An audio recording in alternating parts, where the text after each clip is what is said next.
that clap doesn't really line up with my audio. Seriously? It's like a second off, maybe like 1.5 seconds. Okay. But yeah, we're back, everybody. It's been a while. Oh my God, how long has it been?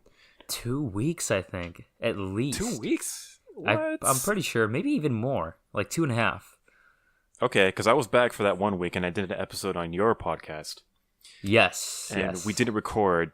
Oh yeah, you're right. That week and then last week. Yep. Yeah. So for the few listeners out there, maybe like one or two, you're asking, yeah, where you guys been? So I came home for spring break on the week 2 weeks ago. I was just with family. I was hanging out with Parth and some other friends. And then last week I got really busy on my end as they decided to, or my university decided to have a bunch of midterms last week. So there was that going for me. And, ever since, we start now. So how you doing, Parth? How's it going? Oh, man, doing well. You've been busy. You've been real busy. It just on the computer. I actually, I didn't tell you this. I ordered a new computer. My like a laptop? No, actually a desktop. Getting advanced, huh? Yeah, getting a little bit better. Just my a little bit. old laptop has been somewhat slowing down. Maybe it's due to the video editing, but not. I don't think that's too much of the reason. But I thought it was about time that I upgraded because it's been, I think, 7 years almost, or 6.5 years since I've had this one, and it's slowly on the Mac they have like this spinning beach ball of death. That's what they call it. So, and the second that starts to appear too much, you know that your laptop's slowly starting to break down. So this time I thought I'd go with the desktop because it's cheaper, it's bigger, the screen's better, the optics are, the specs are a little bit better. Optics. Yeah, I think it's a memory issue, to be honest, if you ask me personally. Yeah, probably. You have a lot of storage on your laptop, right? Because you have episodes from Candid Chit Chats, and you have episodes from this podcast as well, right? So I think that chunks up a lot of memory. It does, but here's the thing. So I've been deleting all of that. So my storage is relatively free. I only have 256 gigabytes on my laptop, and it's like total space. And I've actually deleted most of the stuff, and I keep deleting it after I upload it onto YouTube. So or on Anchor. So it's pretty much clear. That wasn't even, I think, the reason, because I have 150 gigabytes free at all times. Pretty much at all times. Huh. Yeah, interesting. Quick question. Do you have a backup for our episodes? Because you said you deleted them after you upload them. I don't. You don't? No. Okay. So I assume YouTube's not going to crash or Anchor's not going to crash. I don't know. I mean, I hope not. And delete the videos. That is true. Yeah. I mean, hopefully not. I mean, just to have a backup plan in the future. If we do, then I mean, I can always download them from YouTube again. That's an option. And then we can store them on an external hard drive. But we would have to have a few different external hard drives, And just a few. Yeah. That's a good idea. Definitely, yeah. But yeah. So today, folks, for the Odyssey Report, we've been kind of slacking it. We don't know what exactly is going on recently, but we'll just name off a few things that we recently noticed. Yeah. So I'll start. Recently, there's been a lot of dirt on Joe Biden, and a lot of YouTubers already covered this. Figures out Joe Biden's a little touchy, and he's a little intimate with a lot of people in general, mainly toward children. I think wasn't that the argument? Yeah, and girls. And girls, women. So, they find these clips of Biden putting his hands on their shoulders from the back. And then sometimes, in some cases, he'll come up close to their ear and whisper things into their ear, maybe plant a kiss on the top of their their head. And you can see in specific clips that the girl is kind of, or the woman is kind of like freaked out. Yeah, they're really uncomfortable. You can just tell by their body language, their facial expressions. They're kind of pulling away. They're like, yeah, I know you're the vice president, but that's a little bit too much, So, yeah, he was the vice president for 8 years. Yeah. Kind of interesting, right? Yeah. I mean, If you ask me personally about what's going on with his behavior, I think due to the recent events of him losing his son, I think he's on some kind of medication. Okay? So with that really? medication, I think that's making him somewhat different in respect to his behavior. And I'm pretty sure he's an old guy, right? He's like, what, 70 something? So I'm pretty sure he's taking other kinds of medication as well. Yeah. When I initially saw this, I thought, okay, it's just a creepy old guy, or it's just your regular grandpa getting touchy, right? I mean, he has a boring job. He doesn't really do much. So he's just having fun with it. But digging down deeper, I think it's him coping with, loss of a family member. On top of that, medication he's taking. So, and old age probably. I mean, I'm pretty sure his mind is going a little off the rails here and there. Yeah. It's not as sharp as it used to be, is what I'm trying to say. Interesting. That's my reasoning. Is it for for sure that he's on medication for the I'm death of pretty the sure son? he is. Okay. For the death of the son, I'm not too sure, to be honest. Okay, but some sort of medication. Some sort of medication, I would believe. Okay. That's interesting, though. If we could fact check that, that'd be great. But what do you think? So I think it could be. This is just my interpretation of it. I can't say for sure, but I think part of it is that they say charismatic individuals, they touch people in a friendly way often. They break that touch barrier and they're comfortable doing it. But in certain cases, I'm sure there was a lot of people, and there's a lot of clips where Biden, will touch people or put, his hands on their shoulders, and they won't react in a bad way.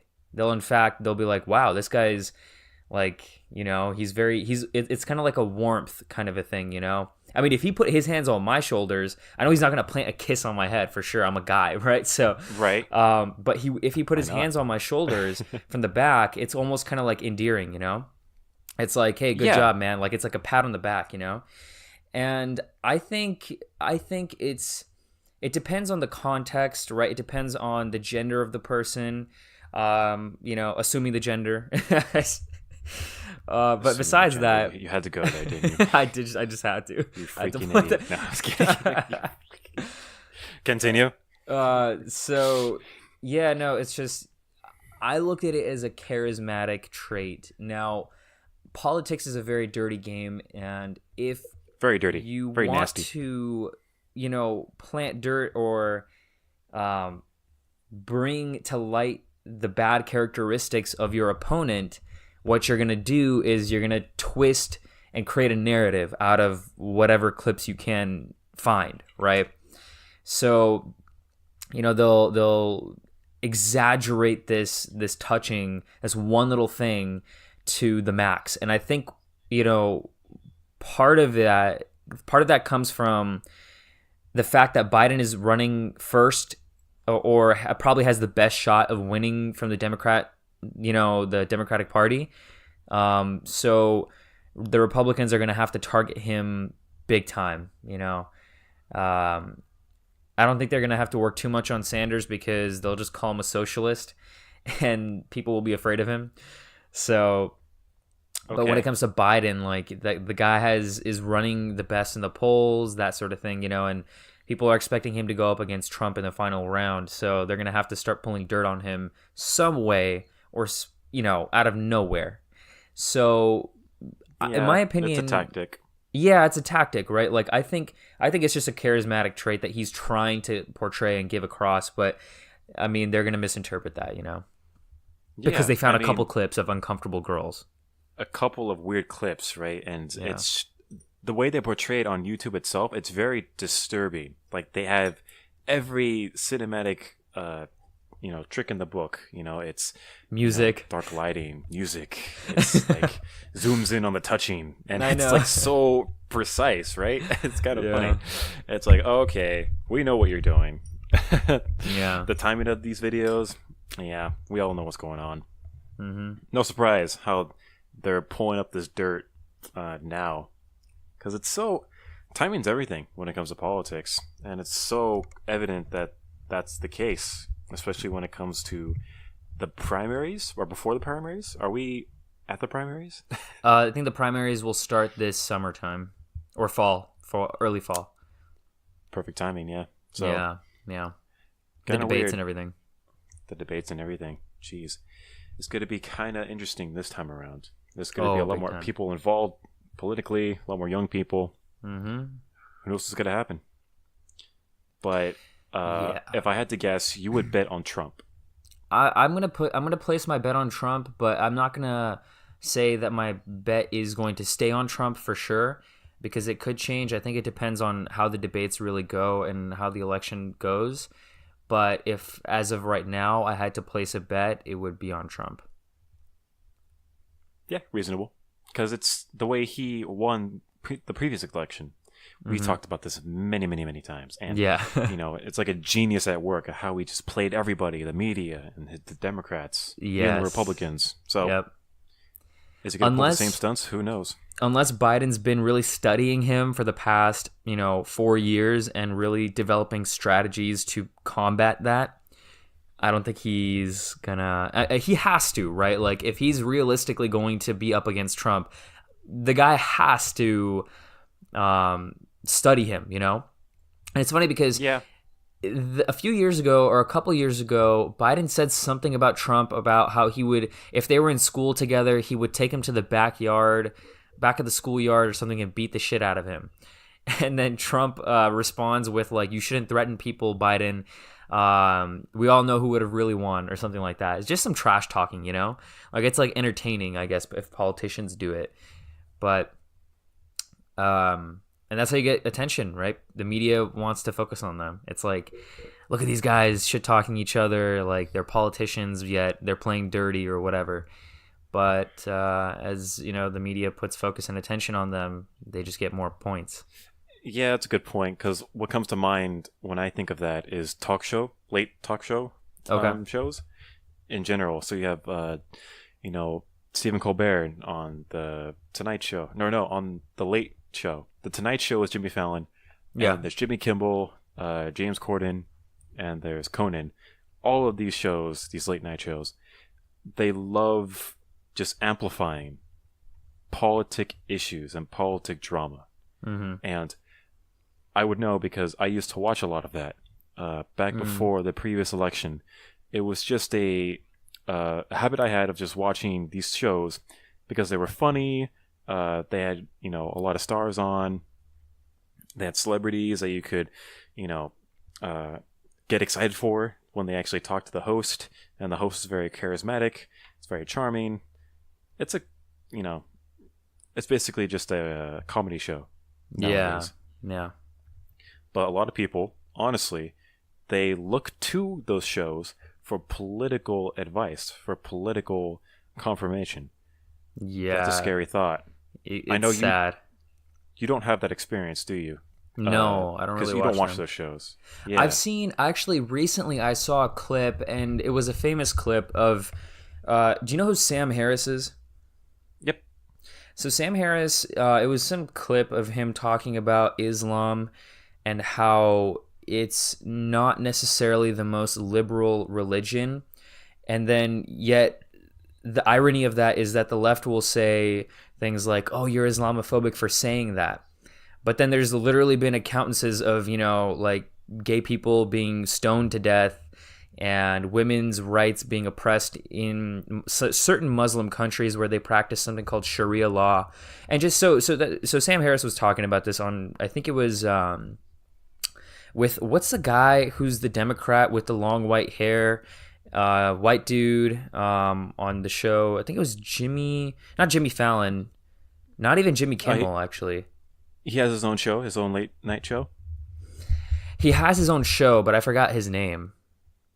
He's one of the famous ones. Seth Meyers? No. Oh, maybe. No, probably not Seth Meyers. Okay. But anyways, I don't know. some dude. Some dude. So it was him and then Ben Affleck, the actor. Right? Yeah.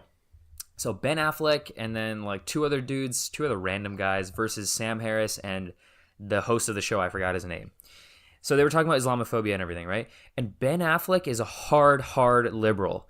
And he loses his shit, dude. Sam Harris, I think, is a Democrat actually also, but he's saying that this certain part of the thing is just wrong. Like, you can't say that, we're Islamophobic for calling out Islam for its religion, for the fallacies of the the religion and whatever. So, and actually, Bill Maher. Bill Maher, yes, that's him, Bill Maher. So, in this episode, we see that Ben Affleck loses his shit, and in my opinion, it's a total act. Now, the reason I think this is because Ben Affleck is an actor, right? And as an actor in Hollywood they know is leftist, is hell. They're not gonna, and the organization and the structure of Hollywood is very leftist. So to fit in, to make sure that you're not going to get kicked out of movies and things like that, you have to almost kind of put on the show that you're liberal, I guess. And this guy just went off on how Sam Harris is this Islamophobic guy and whatever. And you can go to the comment section of that video and see how like people are trash talking Ben. Actually, they're like, you cannot argue with a dumbass, like you cannot convince him. Remember that quote that I sent you about how it takes it's hard to convince a genius, but it's impossible to convince a moron? So true. And that's where I actually got the quote from. So it was from the comment section of that video. Okay, yeah. Something like that, I think. This talk happened in 2014, October-ish. Yeah. I didn't know that, actually. I don't know a lot about Sam Harris, to be honest. I know he exists, and I know that he's talked to Jordan Peterson. Okay, and what I also know is that he is a hardcore atheist, right? Yes. Okay. Yes. He's debated Peterson on, I think, religion, and it was freedom. It was basically free will. The whole debate of free will versus, determinism. Doesn't he say we don't have free will or something like that? Yes, and Jordan Peterson says, yes, we do have free will. And I think they argue for like over an hour on just what the meaning of truth is. And they're like ironing out all these assumptions and whatever, but they have like some of the greatest debates, apparently. Okay, because initially, that's a good topic to get into, actually. Let's get into that. So, free will. Sure. Yeah, why not? That's the idea, right? Initially, I would think in most cases, we don't have as much free will as we would like to. Mm-hmm. Reasoning being that we're part of institutions at different part of our lives, right? So growing up, we're part of the academic institution, right? So grades kindergarten to 12, we're part of that institution, and then we're part of a different institution as we level up into college, and then university, we're part of that institution, and then we travel and we transition into another institution, which is the workforce, the company, or maybe you're starting your own business, something like that. Okay. I think the free will is constantly constrained at different parts of an individual's life. Okay. It could grow, the amount of free will, or it could shrink. Okay, I agree with that, actually. Okay. That's my initial thought. Okay. I definitely agree with the end, what you said there about free will can actually increase or decrease depending upon your certain circumstances, right? And who you are as an individual. So my thought process on this goes something kind of like this. I think if there's a spectrum of how much free will we have versus how much of our life is determined, I want to believe that I lie more on the free will side. And I want to believe that. Now, I mean, obviously we can go into a whole debate about this, but I say and I lean heavy on that side, not just a little bit. I lean very heavily on that side. Now, I'm not saying I'm completely on the free will side. Now, okay. I'm not like all the way to the free will side, because there are factors that are outside of our, I guess our control. And things like, what family you're born into, what time period you're born into, where you're born, that sort of thing. And I think that I think those things will influence the personality of the individual, because society, social values will be affecting that person. Their family values and their family upbringing will influence that person. And what else was the last thing? Oh, the time period. I said time period already, right? But certain things like that. So they're outside factors. But I think overall, there are still ways to break out of that sort of conditioning, at least to a certain degree, and to start to make choices of your own will, I guess. And so things like if I just chose, let's say, to stop recording this podcast right now, get up and shut off my laptop, I can do so. I won't do so, but if I wanted to, I probably could, right? That's free will. If I wanted to get some water right now, I can go do that. The fact that I can influence my surroundings by taking certain actions, I think that gives me free will to influence my own life, the direction of my own life. And that kind of ties into power too. We talked about that, the direction at which I think more powerful individuals, when they have direction over the control over the direction of their life, they have more free will. They lie more on the free will end of that spectrum because, they are consistently making things happen in their life. Now, I know some people will argue that, well, how do you know that person wasn't just born into a family that raised him to think that way, and then therefore he becomes that way, right? But okay. And I've actually gotten, I guess, let's say you're born into a family where you have a great father figure in the household, and you're always motivated and supported by your parents, huh? Yeah, that's a little different. I was thinking of like cults, to be honest. Oh, okay. So wait, what do you mean like cults? In terms of free will. So I think when it comes to that brainwash stigma, when it comes to those types of groups, I think most religions actually do this too, to be honest, is they pretty much control your idea of free will. Okay. They clearly define what is good and what is bad, what's a sin and what's a virtue. So right, it's like that in multiple cults, right? And it's you have to live a certain way. You cannot live this other way, or else you're going to go to hell, or else you're not living like a moral human being. Mm-hmm. So those specific institutions really have their own idea of free will, and by that definition, they are taking free will away from other people. Right. They're conditioning them in a certain way. Yeah, there's that idea. And I think to a degree, we all have that conditioning in our lives through influence from certain individuals, like father figures, like you said, or mother figures, or friends, family, right, co-workers. I mean, I'm pretty sure we have a big influence from, major figureheads like Joe Rogan, Ben Shapiro, Jordan Peterson, Jason Capital. So yeah. It's the idea of, I trust this person and I trust his way of living. So, my sense of free will alter. You know what I mean? Like it will change. Yeah. You choose to sort of follow the values that those people bring to the table because you kind of like those values. Is that what you're trying to say? Yeah, pretty much. It's funny that you bring that up. Jason Capital, he just recently uploaded a video talking about Benjamin Franklin, and he read through his autobiography. And so apparently Benjamin Franklin wrote out 13 virtues for himself at an early age and vowed to practice those 13 virtues. And so basically it went something like this.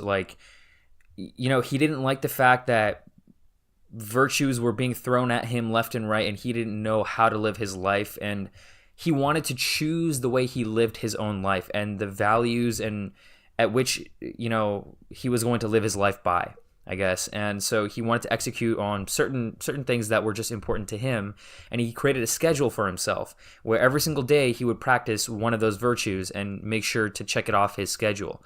And things like frugality, I think his humility was one of them. Just things like that. But he wrote out 13 virtues for himself and made sure to follow his own virtues versus what society will tell him versus what his friends or family will tell him, and he just lived life on his own terms, that sort of thing, you know. And I guess he was, you know, one of the most free-willed individuals, I would like to assume. Right. Yeah. I think back in the day, a lot of technology wasn't applicable. So I would argue that their sense of free will is very different from our sense of free will. Okay. So they didn't have a lot of opportunities as much compared to today. So communication was very limited back then. What else? The sense of opportunity was very different back then. I mean, in early America, a lot of people had a new sense of free will, right? Because it was brand new America. They came from, you know, they broke away from England. They started the 13 colonies. They had a great emancipation where they pretty much populated the entire United States in general, like Louisiana, and then from the left to the west.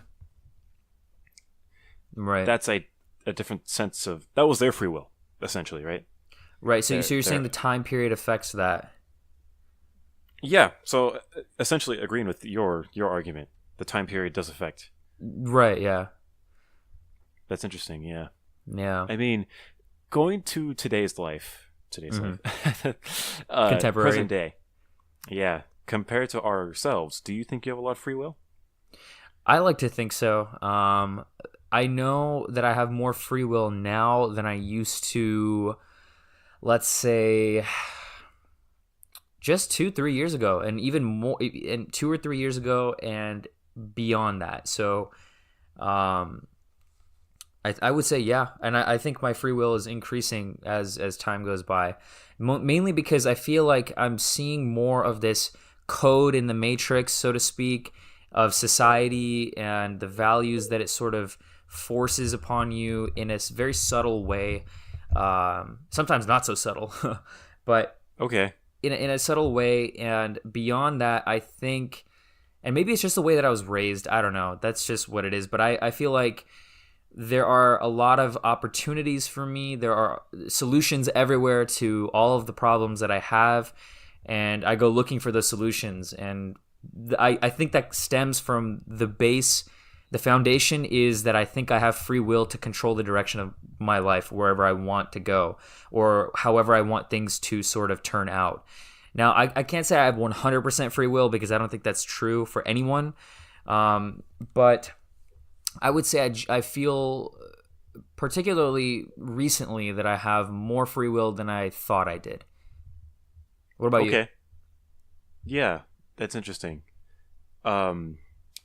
I think, in retrospect, at my point of time right now, I'm giving up a portion of my free will so I can have a lot more free will in the future. So I'm sacrificing, present day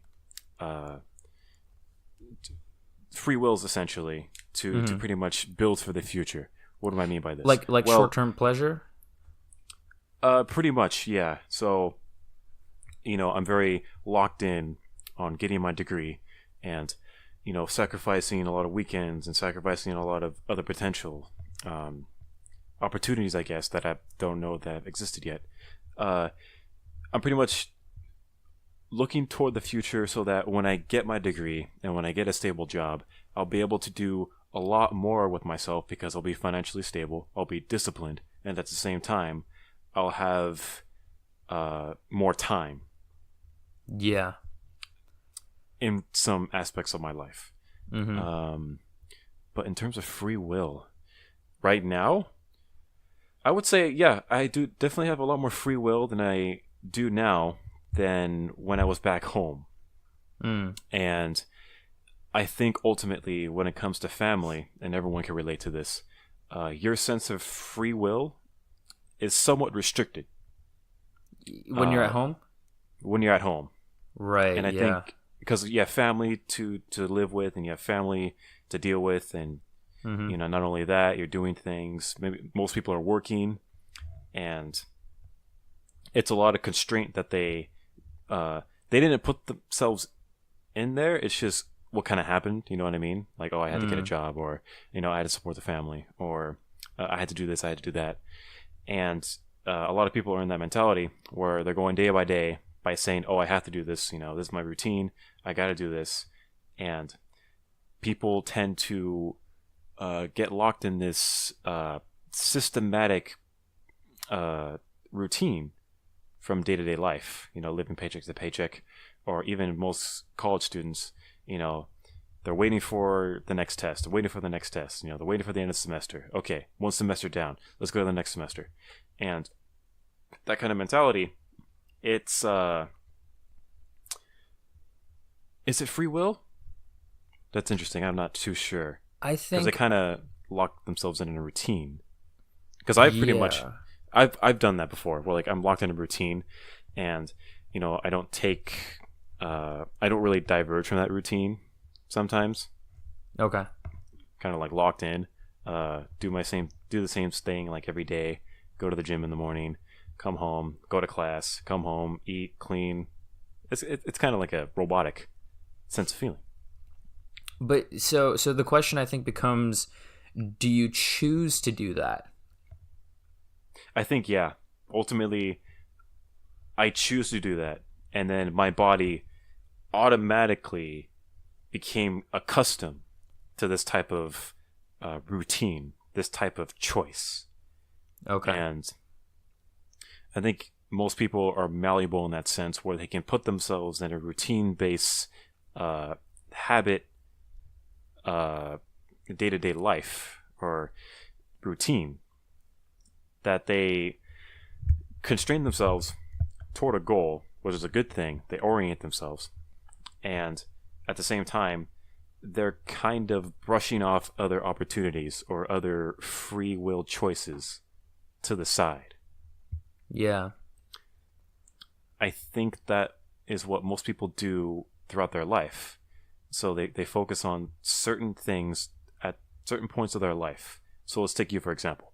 When you didn't get accepted into UCLA, you went to community college. You said, okay, I'm going to spend, I think it was a year, at community college. I'm going to get the grades I need. I'm going to get all the classes I need. I'm going to transfer to UCLA, the school I wanted to go to. You ended up doing that. When you were through community college, I think in a sense you restricted yourself to other free will choices. What do I mean by that? So, for example, you were part of our social club, which is where we met, the Honors Ambassadors. You were quite active. And I think what you did there was you wanted to build your resume, or you wanted to build your portfolio. Yes. In respect to transferring to the UCLA. I think that helped.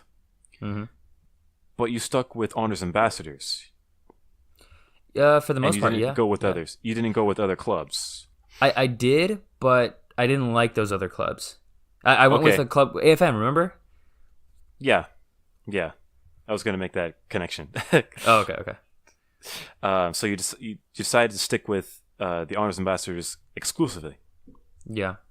And I think in that retrospect, you can find your window into this social club. That's what I was trying to get at. And then once you went through community college, you transferred. And then once you were in UCLA, you ended up doing everything you can in terms of opportunities. You were part of certain clubs. I think one of them being like the Republican Club or something like that. Yeah. And then real estate something. Yeah. So you're doing things here left and right, up and down, and ended up getting the degree. But you didn't party all the time. Not as much as I did in community college. Okay. So there was a reason for that, right?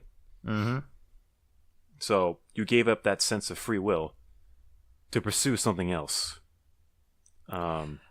Okay, interesting. So, but here's the thing. I think so. I would say I chose to do those things, and if I can choose to do that, don't you think? Like, wouldn't you say that's free will? You know what I mean? Unless I had no choice. Like, if I wanted to party, but I had no choice to Well, I did want to party. I guess in that sense, yeah. I gave up the opportunity for sure. And giving up the opportunity, I guess, in a sense, would mean I didn't have the choice to go do that. And because of that lack of that choice, I don't have free will. Right. Okay. I remember when you came back every weekend. I think it was every weekend. Most weekends. From UCLA, we would hang out, and you would constantly talk about like the latest social event that you went to, or the latest girl you were talking to, and you were just like dissecting every social situation. You were really applying everything about the rational male, Jason Capital, seminars, and just really analyzing everything. So,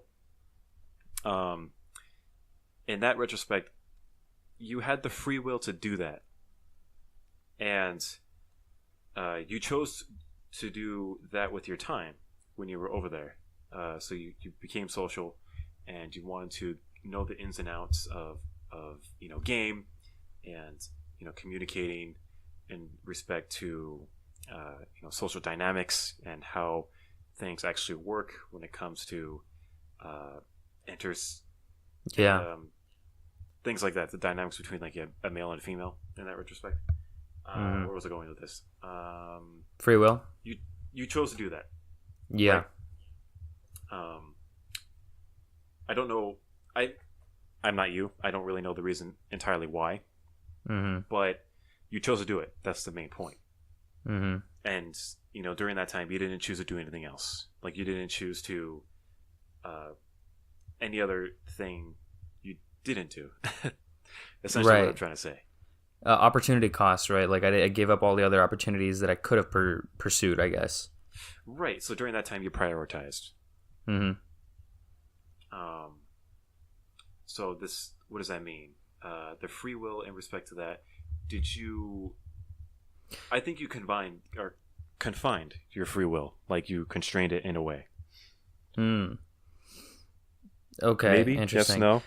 I would say I think it depends on the person we're talking about, right? Because if the person consciously chooses to do something, they're automatically going to cut off all the other options, right? That's you being decisive about what you want, what you kind of want to do. So if a person chooses to do something consciously, I think that's free will.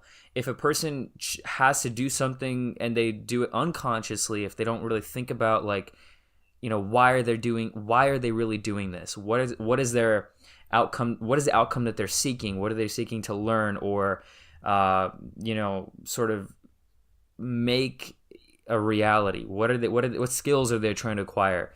If they're unconsciously doing something, I think that is not free will. But if they're consciously making a choice to do something and they know what their outcome is, they know what they're trying to do and whatever. If you choose to do anything in life, you're going to have to cut off opportunities, right? Like right. You choose the root of the word decide. It's kind of like decision and incision, right? Like you have to cut. It means to cut off all other options.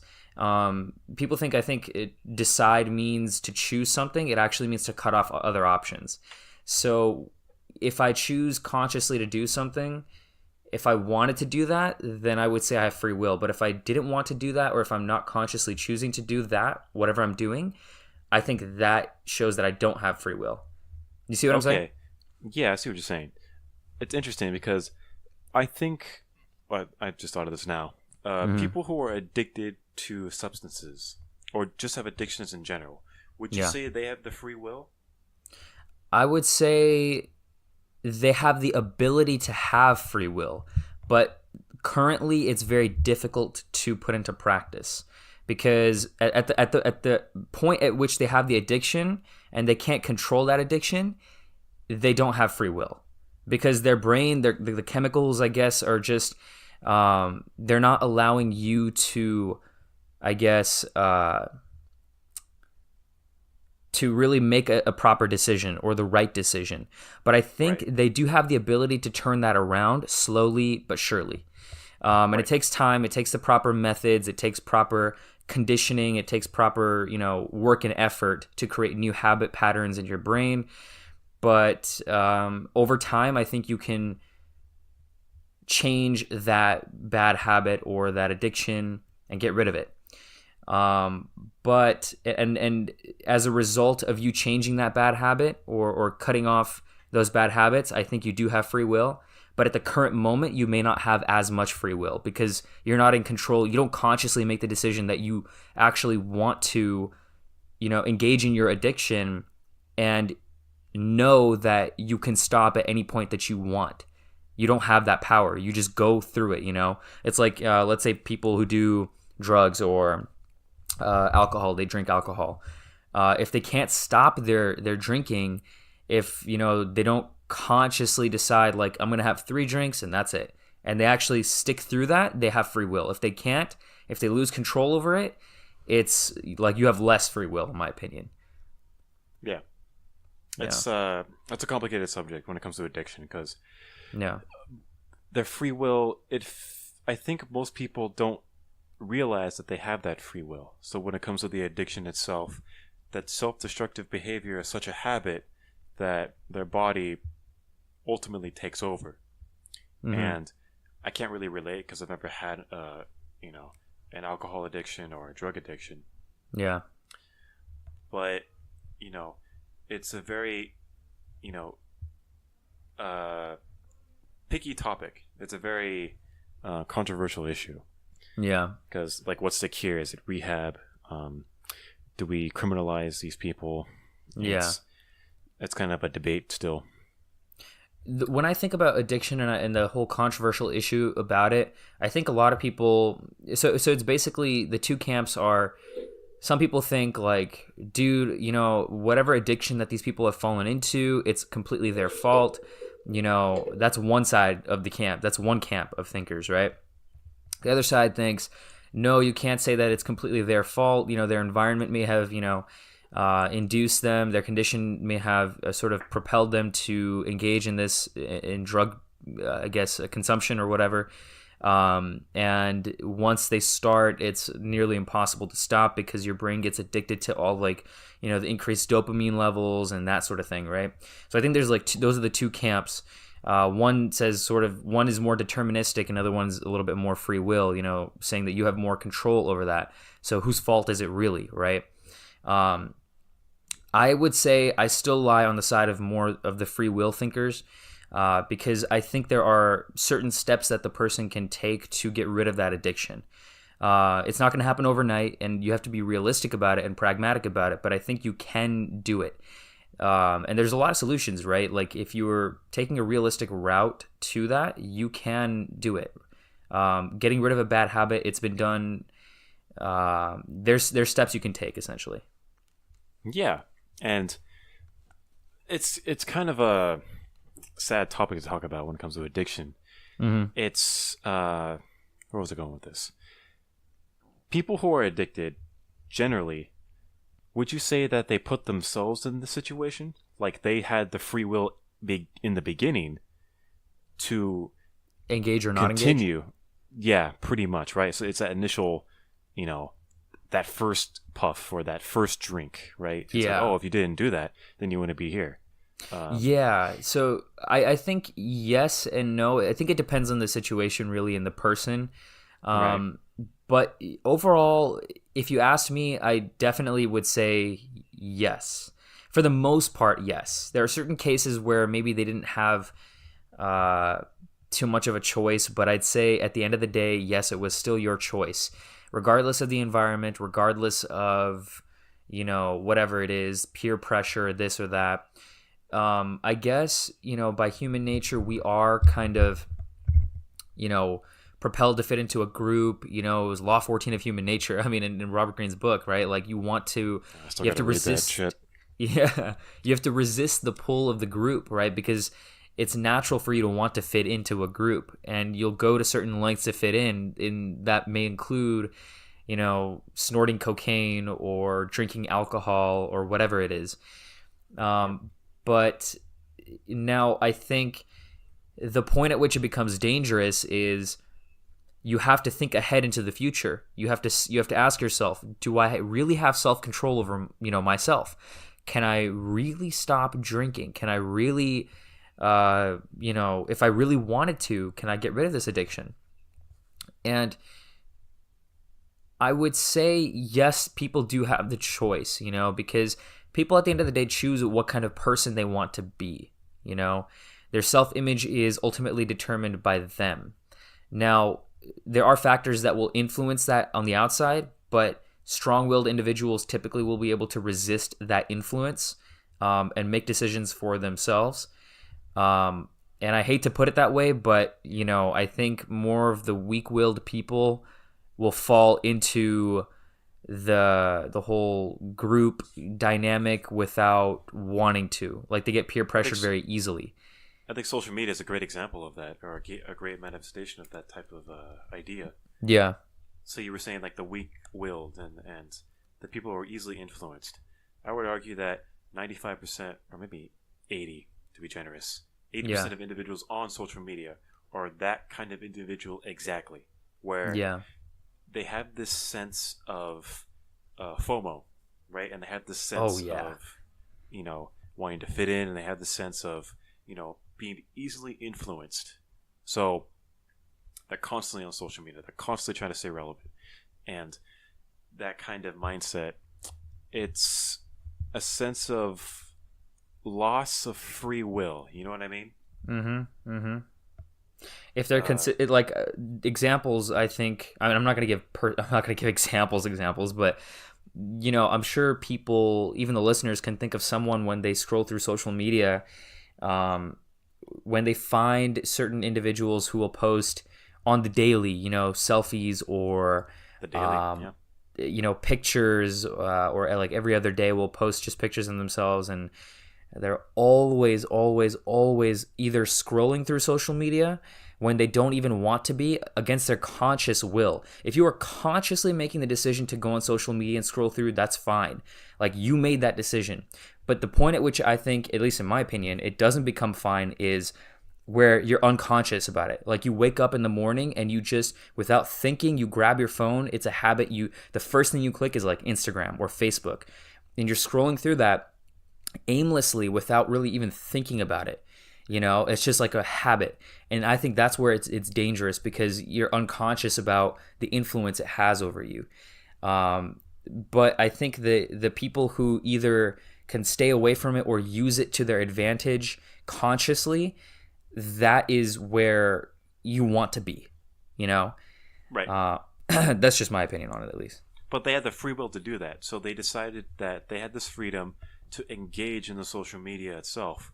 So they said, well, I had this deep desire to feel a part of something. I had this deep desire to feel relevant, and I had this deep desire to feel closer to my friends, right? Because most of social media, it's being with cliques, right? It's being with a social group. It's staying connected to that group of friends. Right? Yeah, a group of friends. So there's this constant game being played on social platforms, where you're always checking the individuals, or you're checking your friends, see what they're doing, what are they up to, how come they didn't invite me, what's going on here.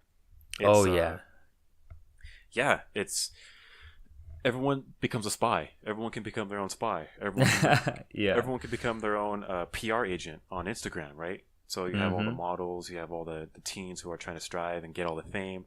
The climbers that go to cities and they climb like the highest skyscrapers and they show everyone that they are doing it. It's they chose to do that. Yes. So that sense of free will, there's nothing wrong with that. You have the freedom to do that. But I think when they're so deep into social media, they end up losing the free will that they initially had. You know what I mean? Yeah, exactly. I think, again, like, what I think it is the second you lose your free will is when you find yourself unconsciously on it, or unconsciously like thinking when you're doing something, oh, I can't wait till I post this on social media so that people can, see how great my life is, or that sort of thing. If they're not doing it in the moment, I think if you're doing a certain activity, right, and you're going to post it on social media later, if you can focus and be present in the moment and actually enjoy what you're doing, and then consciously choose later on to go share that with your friends, I think that you're fine. But if you're thinking about posting while you're doing the thing and only what the validation you're going to get from your friends thinking how cool your life is, that's the point at which it becomes like bad for you, I think. Right. Yeah. It becomes bad, right? It becomes a very self-destructive behavior when it gets too far, and it goes with anything, right? Like even if you're playing video games, or if you're watching too much porn, or eating too much. If too much of it, it's going to be self-destructive. Mm-hmm. And when they're so deep into this type of behavior, their sense of free will becomes somewhat of a ghost. You know what I mean? They feel like they're in too deep. They feel like they've dug themselves a grave and they can't get out of it. Yeah, so yeah. It's a mentality sense, and that the motivation inside individuals is highly, it's sensitive. It's very sensitive because the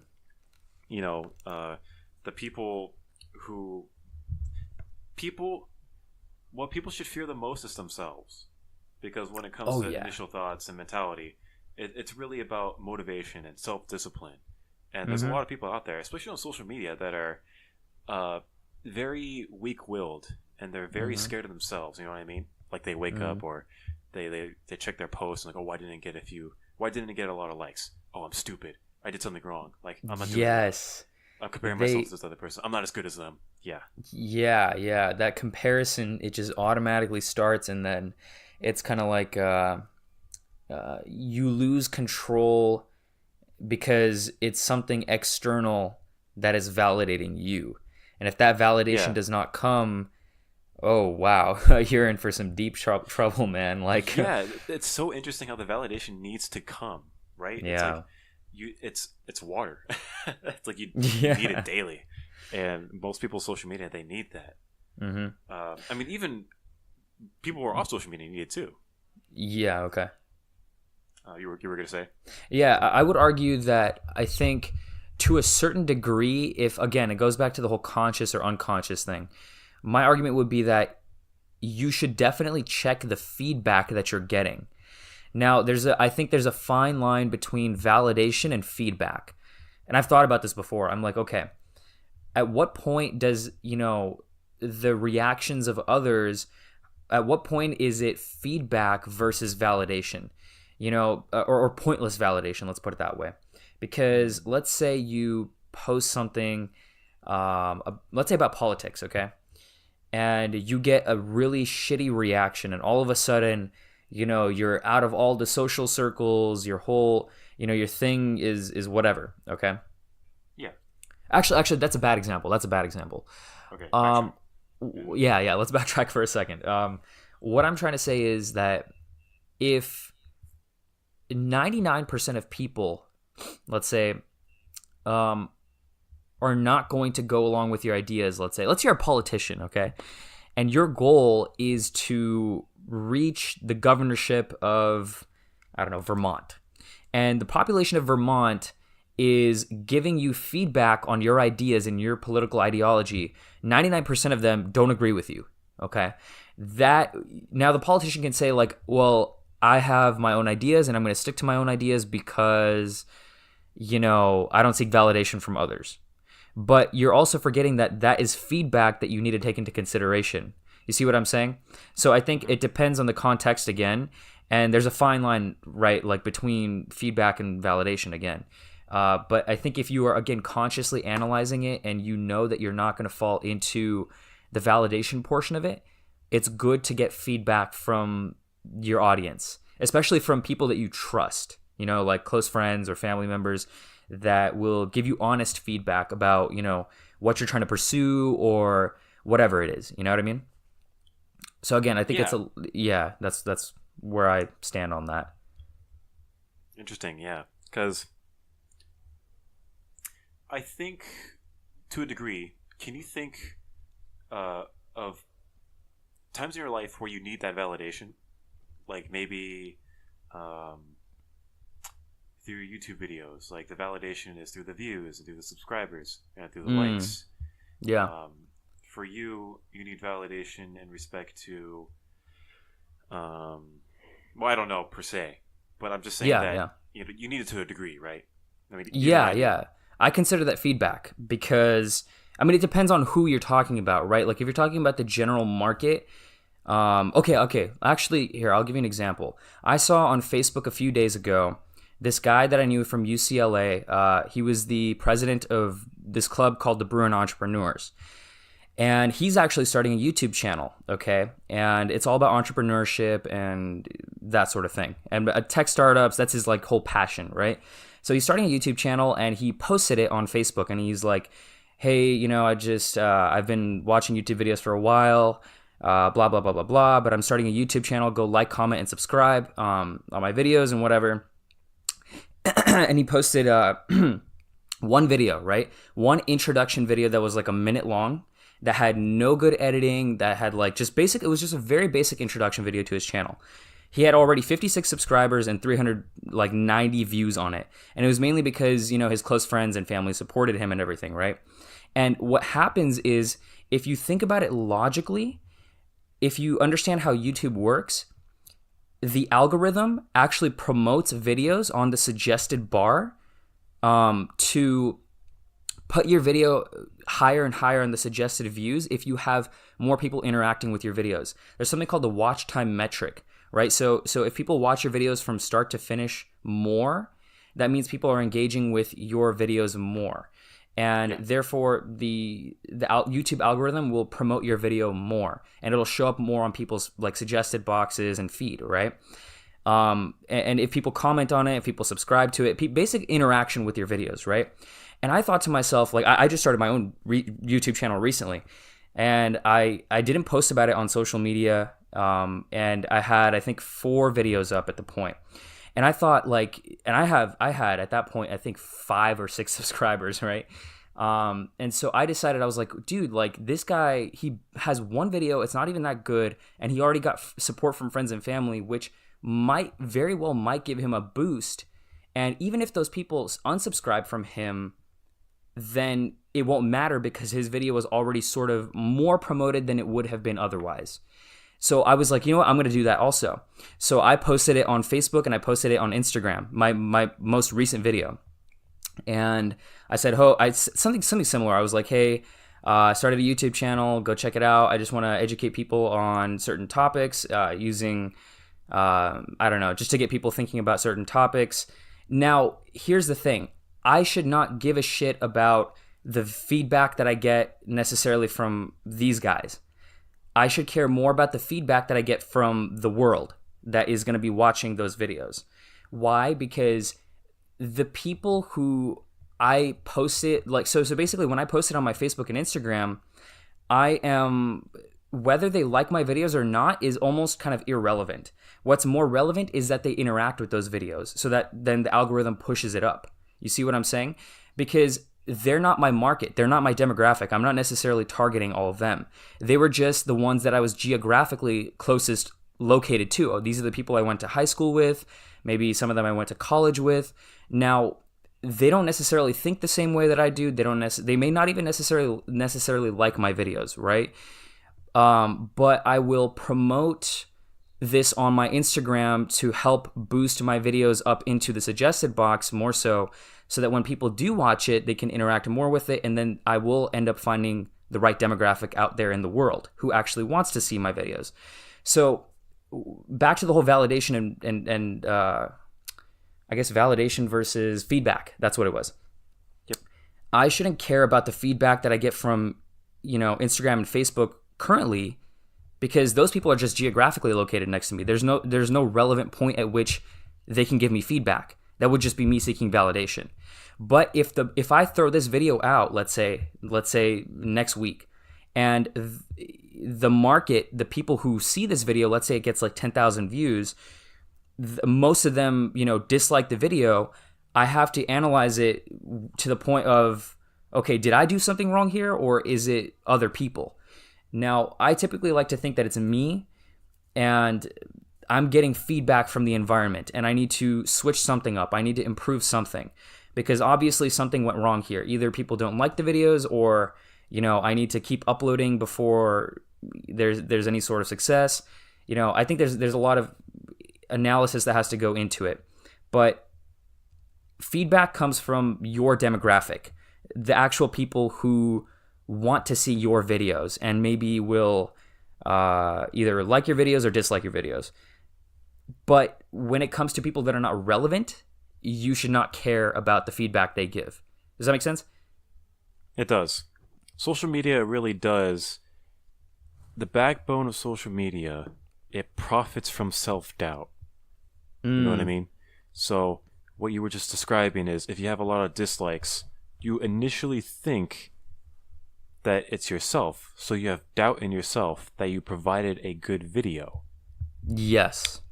So with that said, on other platforms of social media such as Facebook, Twitter, Snapchat, if you don't get a lot of response, a lot of positive feedback, you have a lot of self-doubt. I would say so, yes, but only if you are, let's say you're consistently posting videos about, let's say, bodybuilding, right? You're a big YouTuber, you got like 300 videos up, okay? Let's say all your videos are being, or at least let's say 60 to 70% of your videos are being watched by subscribers who specifically subscribe to you because they like the content you're putting out. And it gets them thinking, it gets them, the information they want, whatever, right? If they are consistently liking it and, the ratio of likes to dislikes is at a consistent rate of like, let's say, between 90 and 95%, right? If that in the next video drops to like 60 and 40, something went wrong there. Something I think, and you can think about it in both ways, I think, and you should think about it in both ways. Either the society and the people that watch this video think incorrectly, or it's me. I think you should think about it from both perspectives. Because I don't think it's wrong necessarily to doubt what you believe if it gets you thinking about, let's say, because I don't always think I'm going to be correct on my ideas. You know what I mean? I think I should have a little bit of self-doubt because that helps correct my ideas.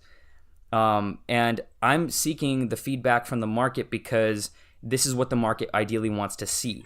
Now, if I'm putting out content that the market doesn't want to see at all, what am I doing wasting my time? You know what I mean? I could put those ideas out there, but if I'm not seeking to give the market what they want, then, or at least show them maybe what they want, I personally, I would not even be on social media at all. I wouldn't be doing this YouTube channel. I would not be, if my content is not getting people thinking in the right way and they actually enjoy what these topics are about, then I would not even do them. And that's me taking feedback into consideration. Does that make sense? Oh, yeah, it does. That's just my point of view. Right, yeah. So the main motivation behind your determination is you want to make an impact in general, right? Yes. That makes sense. Because you're very much a guy who loves intelligent talk. So you don't like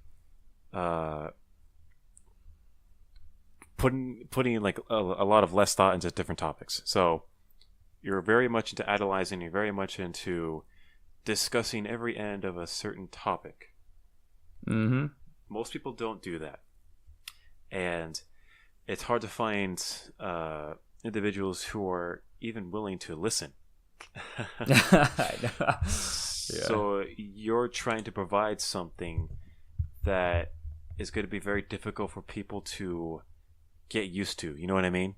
Like a lot of people, they're not going to view this whole podcast episode. They'll most likely jump around. Yeah, probably. The time span of like a individual brain is like what? Like 15 minutes? Yeah, probably. Minutes? Yeah, your brain has limited capacity for sure. And, it's this idea that you have to keep the audience engaged. And I think you're ultimately trying to figure that out. So you're choosing certain topics and you're editing in a certain way, and you're trying to not only make an impact, but you're also trying to keep an audience, so you can keep impacting that audience. And it's very difficult. Exactly. I think essentially, you're correct 100% that people don't have a big attention span. And this is exactly why. And I see other YouTube videos and I think like, okay, how many people are actually changing their lives or actually changing the way they think because of what these people say? There are most a of it's lot. Comedy. Sorry, what was that? Most of it's comedy on YouTube, right? So a lot of it is just a lot of laughs. A lot of it's not really stimulating, how do I say, content. You know what I mean? Yes. So the way, the way that I kind of want to do it and go about it is, well, what is, because I know people are not going to like sit there and read through all these like studies and articles and stuff like that, because the human brain just doesn't have that much capacity, and most people don't even find it interesting, So I look at it as my job to sort of at least summarize to a certain degree what the things, that the ideas, and give them actionable tips on how to implement this information or to think about this information, and to have nice, because some people are visual learners, some people are auditory learners, they listen to it and they learn. So I think if I can reach visual learners by way of proper editing, simplifying the argument down as much as possible, while at the same time providing references, I can at least, I'm not going for the mass target. Like that's not even possible with what I'm trying to discuss. Like most people don't even want to hear that, like most people just want to listen to comedy or something, right? But who I'm trying to target more so would be, I guess, let's say the good chunk of the going through trouble, right? You're trying to get to that guy who's like having a hard time and try to figure things out. It's like, oh, this guy knows what he's talking about. Yeah, kind of like that. Like giving people solutions and opening up their mind to think in different ways and giving them more free will and more power in their life, essentially, to get them thinking that they're not a complete victim, Like there are ways to, like one of the videos I made was on how to break a bad habit. You know how we were talking about addiction before? And the reason I lean more on the free will side is because I've never overcome an addiction really, so I don't think I've had a really bad addiction or anything. But really? Not that I would say so. Like nothing bad. Well, you don't eat junk food. Alcohol consumption is the most, I think, the closest that I've gotten to, really. Okay. And I've recently not been having much alcohol for the past like few months, much at all compared to what I used to.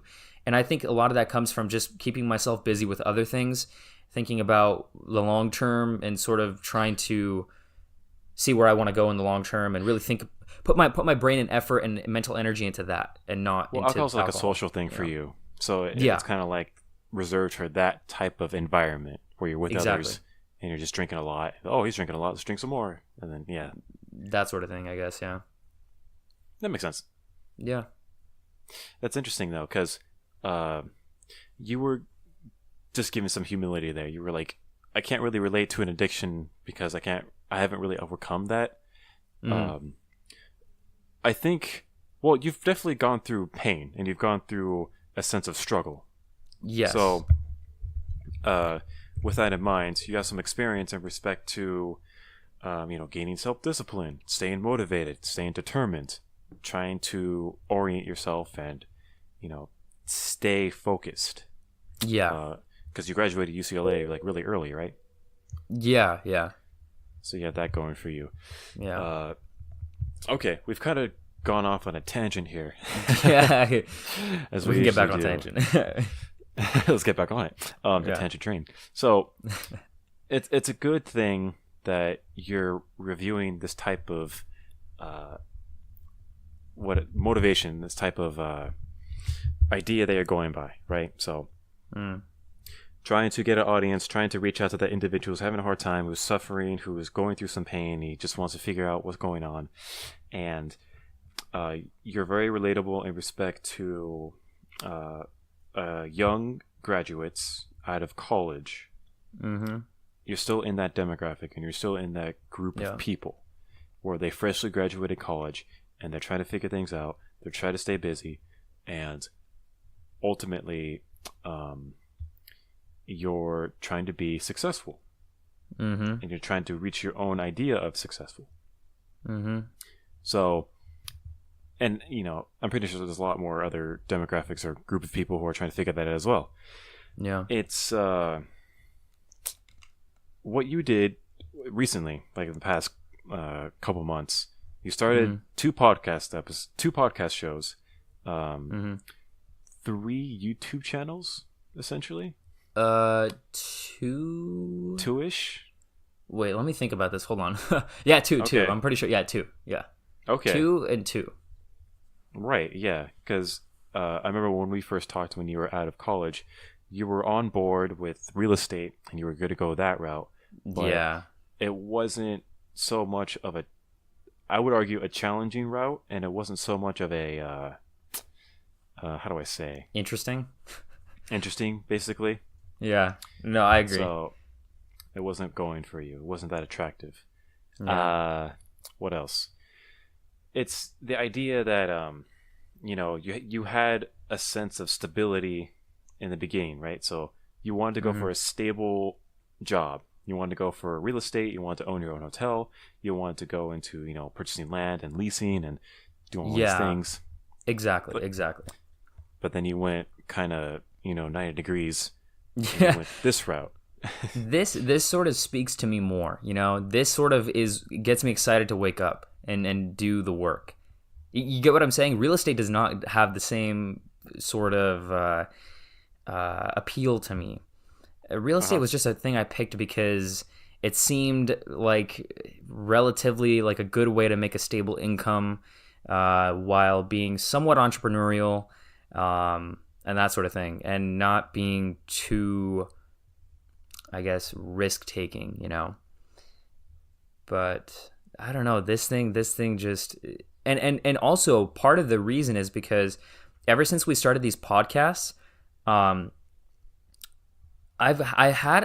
just had a gut feeling, and it's not just a gut feeling. I've thought about it too, But it started initially with the gut feeling that this is something, first of all, that I enjoy, and I'm starting to realize and think that I actually can do this, and really, this, if you asked me 2 years ago, if I was completely 100% honest with you, this is something that I would have told you I wanted to do, but I probably wouldn't have done it at that point because I didn't see myself as that kind of person, I was kind of like, I'm still trying to figure myself out. I'm still trying to figure out, how I discipline myself first, before I can really even give advice. Like, who am I to give advice, But recently I've just been feeling that the person I've become, I mean, I'm not saying I don't have room to grow. I have tons of room to grow, but I think that I've gotten to a point where I can at least start this process and this sort of thing and be successful in it, Okay. Yeah. It's a type of passion that you tapped into. So, yeah. You got that going for you. And initially, I had a sense that you were going to go this route because of how we just communicated initially when we met in Mount Sac. Or maybe a little after when we got to know each other. But, we constantly had these talks off the air, like when we drive in the car. And we would just talk and different topics here and there, left and right, up and down, just anything goes. And everything came up and you were excited to talk about it. We learned a lot. And to bring this to an audience, I think you have something very good. So look forward to a lot of growth. And it may come a time where it would get so big, it's going to get hard to handle. You know what I mean? Oh, yeah. That's a good problem to have, honestly. I would love to have that problem. Yeah, it's going to get very busy. Yeah. Because, you're doing your own podcast. We have our own podcast. And That's interesting, actually. Question: why did you decide to have us as a separate podcast? I feel like, well, number one, you're away at college, and to do candid chit chats in person over here, it would be actually impossible. But that's the main reason. The second reason is I feel like we have sort of a dynamic that, as a group, we would lose completely. And I saw that same thing, that very same thing happen on the Power Podcast, which was episode 5 of Candid Chit Chats. Where the conversations that you and I have, the information, the content that we get out of our conversations just doesn't happen in a group, and the chance for it to happen, it doesn't happen. You see what I'm saying? Because there's just so much conversation. There's so much. There are certain people, in the group who, when we talk as a group of 4 or 5 people, ideas are bouncing off of everyone, right? Like everywhere. People are disagreeing with you, and then you got to go off on a tangent and like iron out the assumptions of that argument, and then you just never really get down to the core of it. And it's funny because I was talking to Nick about this, which is one of the members of Candid Chit Chats, and I was asking him for feedback on our podcast, and I played one episode. This is a long time ago. He said that the dynamic that we have, and I agreed with him, this is where the idea came from, was the dynamic is just different. He said maybe it's just a 2-person dynamic or what, I don't know. But, that's what it is. And also another thing is that we're having a lot of scheduling conflicts with Candid Chit Chats. We're not able to sit down on, twice per week and crank out episodes. As you can see, we only just got to episode 6. And to get all people in the same room, it's freaking difficult. So I'm like, you know what? Like I have to have another option on the side as well to do, something like this with someone who's actually a little bit more dedicated to it, or who can actually make it more often, and is willing to, and is, going to put in good input. That's true. That level of what input is, it's definitely more here, I would say, because it's a lot more stable in my regards, in my sense, and it's a lot more smooth. So there's not a lot of input, and there's not a lot of like dissecting of certain conversations of what he said, what she said, kind of thing. And if you add more people, the amount of noise in a conversation increases exponentially. Yeah, because everyone wants to have their own input, and everyone wants feedback on their input, and they want to know what you think, and then you got to talk, and then things happen left and right. So it's very complex in that sense, just that dynamic in general. So I agree with you on that. Also, another side note is I think our mindsets are just different overall. Yeah. So we have a somewhat similar type of ideals when it comes to like politics, and I think we came closer together, kind of like not like a romantic thing, but when it came to like a bromance kind of a thing, like a bromance, in terms of knowledge. So like Jordan Peterson, Ben Shapiro, Robert Greene, other type of big figures, right? That we could discuss about, and that, we talk about this, and with the others, I don't think it's as deep as it is here. Not even close. Because I think what got me so interested in our talks was because your level of interest was much higher than other friends I have right now. And that's a very rare thing. Even on the Power Podcast, they didn't really mention the book 48 Laws of Power at all. They were really giving their own personal input. Yeah, I was just gonna mention that too. But I was gonna let you finish talking first. So go on. I'll tell you about that in a bit. I'm pretty much done. Yeah. So on that Power Podcast, actually, I don't know if you noticed, I had the book out on the table, and I was gonna bring it up too. Yeah, and I was like looking at it, or like I was gonna pick it up, but then. Yeah. No. Seriously. That's a fantastic book to reference when you're talking about power. That's like the book. If you ask me, I had notes on my phone too. Yeah. So I mean, this is exactly what I mean by the conversations that you and I have are not the conversations we're going to have with them, because even if I wanted to bring it in, and I was going to bring it in, at the end I even mentioned the quote by Niccolo Machiavelli, but we didn't have time to like go into it. I was trying to transition into it a little bit, but Right. I was thinking we could have like a part 2 to that podcast, specifically talking about that part of power, not like a personal power, motivational kind of talk, But Yeah.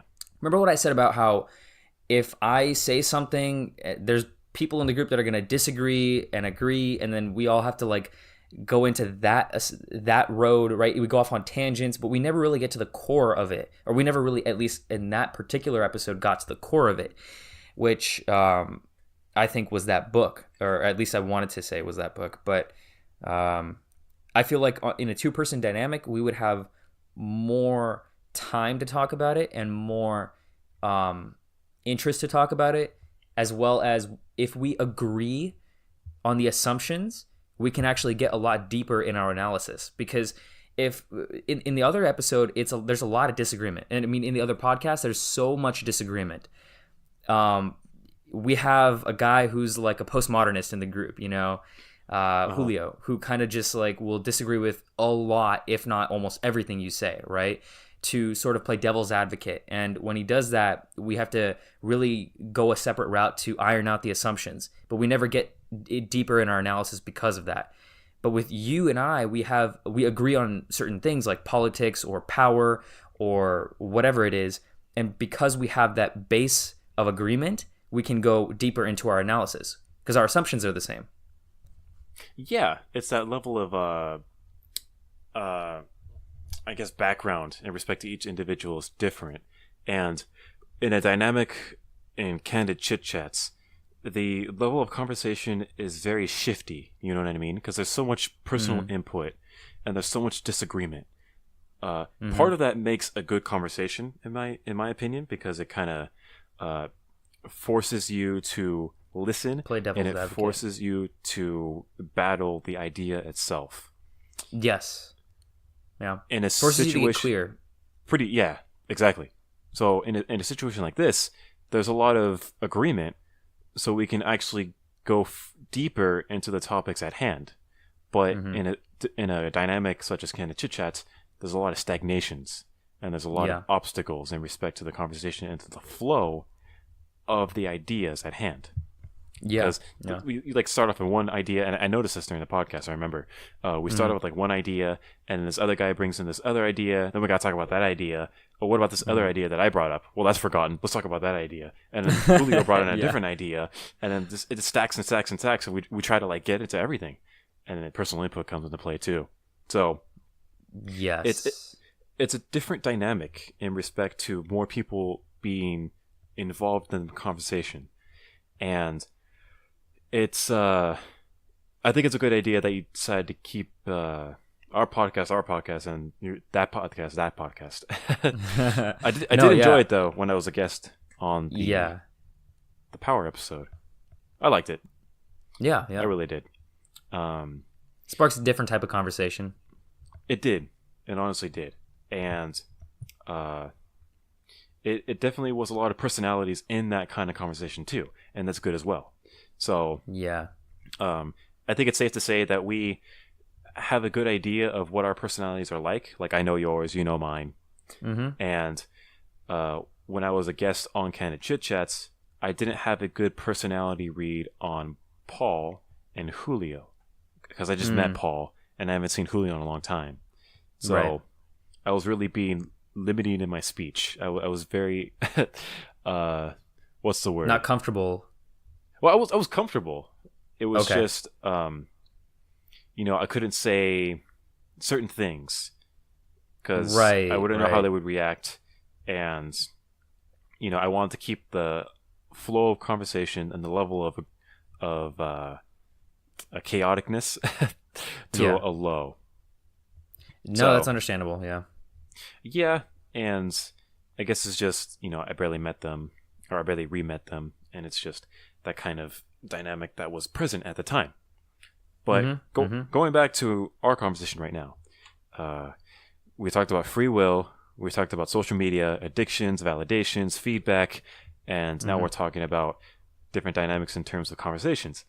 I think we need to bring up that this kind of conversation rarely happens. Yeah. Because I'm the only person in this building right now that's actually talking. Yeah. So yeah, it's kind of interesting. And people need to do this, I think. People need to sit down and they need to talk. Yeah. Just about certain things, and they need to dig deep and to think live on hand. It's almost therapeutic. Oh yeah, big time. That's part of the reason why I'm doing it. Yeah. Because it's like I need to talk and I need to think. Because I don't usually have this kind of conversation dynamic throughout my daily life here. Yeah. I'm kind of in a routine, like I told you before. Like I go to class, I come home, I work out in the morning. I'm going to work out in the morning tomorrow. Go to class, come home, cook, eat, and it's kind of like rinse and repeat. Right. So you need to shake things up a little bit. Yeah, and to be honest, and I'm going to talk about myself a little bit right here. When I try to have this kind of conversation with others, like on campus or with other people, they're not really as engaged. Like they're always kind of like thinking about something else, and they have their own issues that they're dealing with. And I've noticed nowadays, like this past week, people have really checked out. And we're kind of like near the end of the semester. Like I end May 14th, so it's coming up. People have already checked out. Some of the TAs have already checked out. It's like, oh, all right. And what I mean by that, by checked out, I mean like mentally, they're just not. They're waiting for the semester to end. Like you can just tell it on their face. Like they're tired. Right. They don't have enough sleep. They keep conversation to like a minimum. Yeah. And I'm not really a talkative guy, but when it gets to a point like this, I'm like, all right, dude. Now we're really not talking. Like, bring us something. Yeah. Like, I had a guy who just bailed on me during lab. And I'm like, all right. Oh, man. So, it gets a little interesting. I think it's interesting, to be honest. Do you find people skipping class often? Yeah, I've told you about this before. Like, last semester, the final exam was packed. Yeah. And I'm like, where did these people come from? They didn't come to class. No, seriously, the same thing happened at UCLA, dude. Exact same thing. It's crazy. And it's I go office hours pretty often, and I'm like the only guy there. No, dude, I used to do the same thing. Yeah. I wanted to talk to my professor, Yeah, I mean, not all the time. Yeah. I wouldn't go every time, but sometimes. Yeah. Like I'd like check in every now and then. And I'm like, okay, even if I don't really have, like, I need help, I just like sit in there and like just say what's up. Talk. Yeah. No, I think, first of all, I think the professor really appreciates that, because you're a student who's actually interested in what they're teaching, Right. And I think professors genuinely like that for the most part, unless the professor just like hates their job. But busy and yeah. And on top of that, you're getting human interaction, number one, and it's good human interaction because the conversations that you're having are helping you learn the material and burn it into your brain more. On top of that, if the professor gets to know you and is grading your papers or is grading, you, they'll remember you too. They might even have and I used to think like this. I was like, if I go in, I know for a fact that my professor's probably I was like, my professor's probably gonna grade me better because he or she knows that I'm actually interested in what the subject's about, and I'm actually taking the time to ask questions or things like that. And that's not the only reason I did it, but I knew that was gonna be a side effect. Yeah. How sneaky. Yeah. I had to do it, man, for the grades, bro. But I found that. Do you find that you're the only one in there all the time, or are there every now and then are there students? I'm the only one. Oh wow, that's kind of interesting. Now that you bring it up, I go to my math professor every Thursday, and most of the time I'm the first one there. Okay. But sometimes I'm like some other guy comes in, or they come in and they need help, and. Yeah, it's kind of interesting because when it comes to students, they kind of check out most of the time. You know what I mean? Yeah. Like they've gone through the semester, everything didn't turn out the way they wanted it to be. Like maybe they got a bad grade on the test and they lost motivation, or maybe something's going on at home, or maybe they're having trouble with their girlfriend or their boyfriend. Right. Things happen, shit happens. So that mentality kind of shifts, right? That sense of validation, it's lost. Going back to what we were saying before. Interesting. What do you mean by validation? As in, I think most students in universities now, they I didn't mean to cut you off, but I just had a quick answer. I think they have this sense of validation meter, going back to what we were saying about females and the self-esteem meter. And socializing and that sort of thing? Yeah, I think the same goes for students in universities, especially undergraduates. So, it's hard to stay motivated in this kind of dynamic environment because a lot of things are changing. I mean, you're in a social situation where you're kind of on your own in retrospect when it comes to your studies and your grades. Especially, there is times where you are part of a group and you feel that sense of belonging. But ultimately, at the end of the day, I mean, you're pretty much alone. It's pretty much your time and what you're going to do with it. So going back to what I was saying, validation, I think most students throughout universities, they lose their sense of validation and they lose their sense of self-respect. Like they start the semester with a lot of self-respect and a lot of motivation, and the only direction that bar goes is down as the semester progresses. I'm not saying it decreases linearly. I'm just saying it decreases overall. Like it will never reach that maximum point of validation of that self-respect. You know what I mean? Yeah. That's my theory so far. I've kind of noticed it here and there because, a lot of these students at my university, I think they're just kids, man. Tell me about it, man. There's just a bunch of kids who are just like figuring things out, and they're doing random shit, and they try to do good, but they could be better. No, trust me, I agree with you 100%. I hate to say it, but yeah. I look at it when I used to walk around campus, every now and then I think to myself like, what you were saying about the whole, people really focus a lot of their brain power, their limited brain power. Everyone has limited brain power, right? I think we can agree on that. They focus a lot of it on socializing and whether they fit in and social media and whatever, right?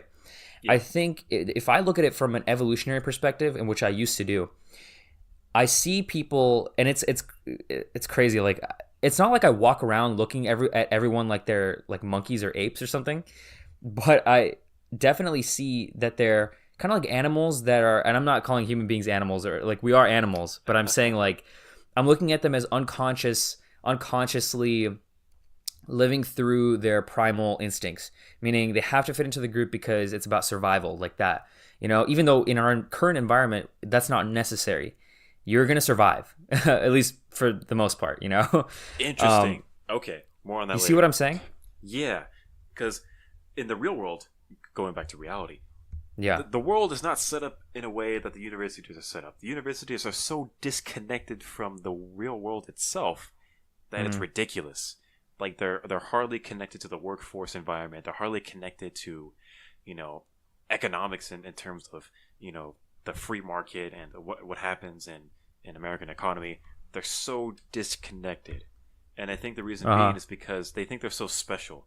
They think they're so different. Like they're going to change the world. So right. They give a lot of this, I hate to say it, but a lot of like pseudo motivation or pseudo entitlement to a lot of these entitlement students. Yes, I think that's what it is. I think that's the word for it. And this could be applicable to like the Ivy League schools or something like that, like Yale, the ones who are always complaining.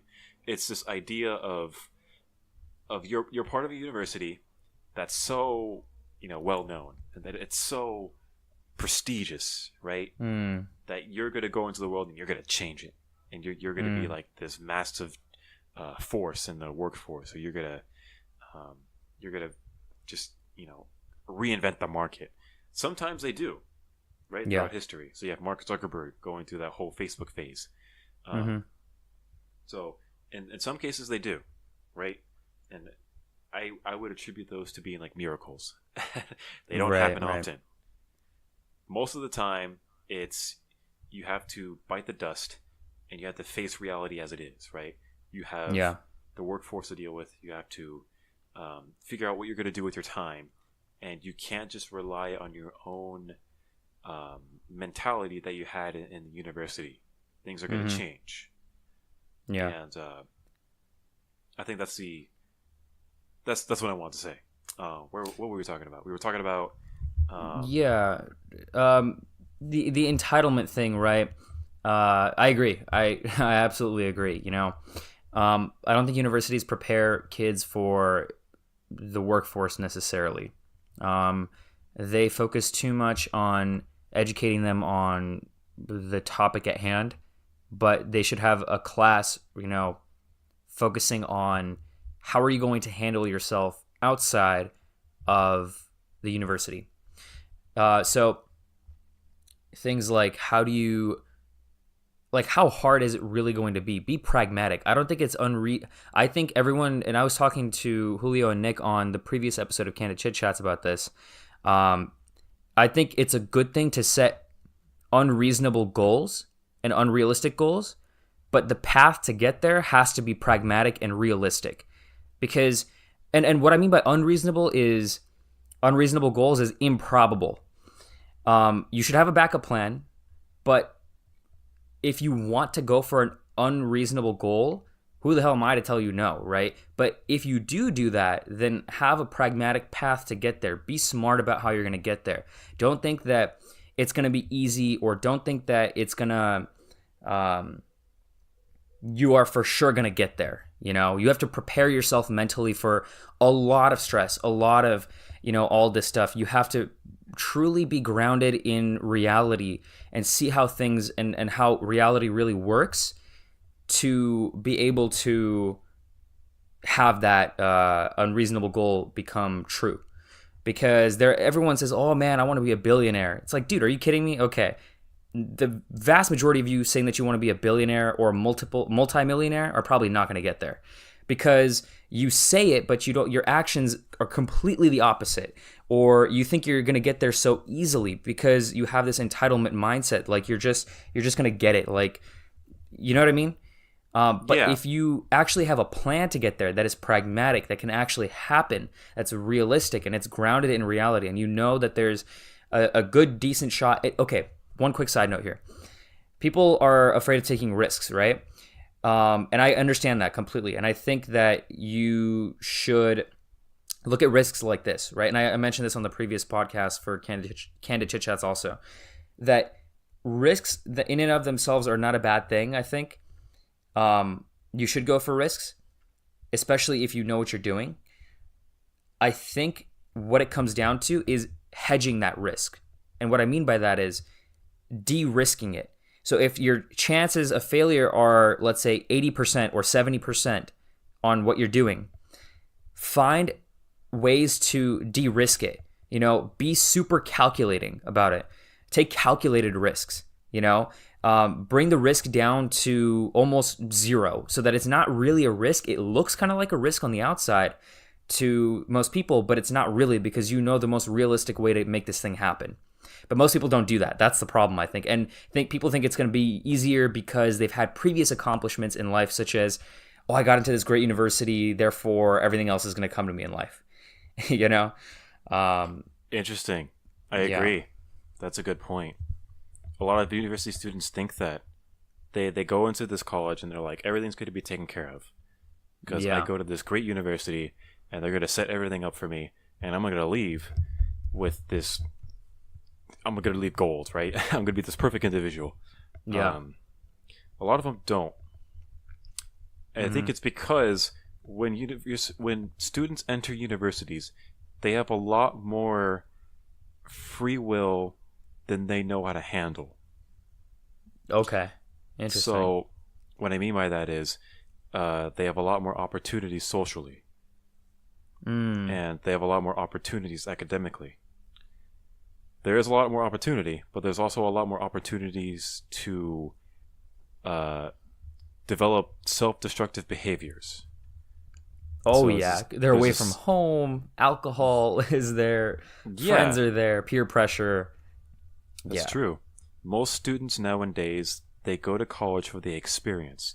They go to the college for that same thing you just said. They want to experience that type of lifestyle, I think. Most of them do. So they want to experience what it's like to have that kind of freedom. They want to experience what it's like to be young and dumb. Yeah. Yeah, I think I don't think I ever had that mentality, to be honest. Like I've struggled through life, but I've never had this deep desire. Yeah, Interesting. I did actually at a certain point. You very much did. Yeah. No, I did. And I definitely lived through that. I would say with me, it was, I had, and this is thanks to my parents, really. My parents, when I was being raised, and partially, I mean, me, just my own personality growing up, Right. was that I always had to focus on my main goal, my priority, which was to get, to get into a good school, to get good grades, to, find a good job, which, I mean, or find your purpose in career in life and whatever, right? And to do good, to perform well, essentially, in life, right? That's your priority. But my secondary goal a lot of the times in college was, okay, man, I need to practice being social. I need to practice getting out there. I need to practice going through You all felt a this lot and more maneuvering myself pressured. through.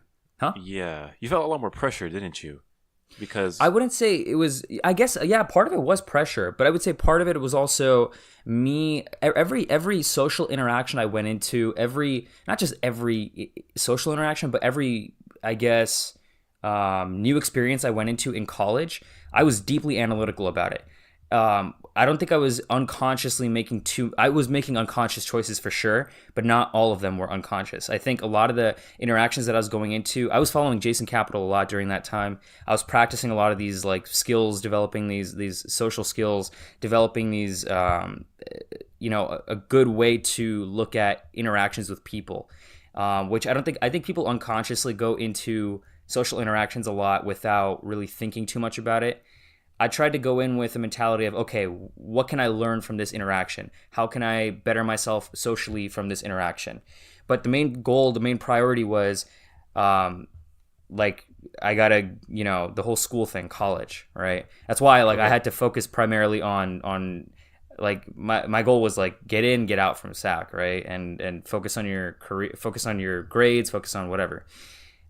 Which I think I was able to prioritize for sure, because I mean, I accomplished what I was setting out to accomplish. I forgot the main point of what I was trying to make there. But I did. I definitely did go through unconscious pressure for sure.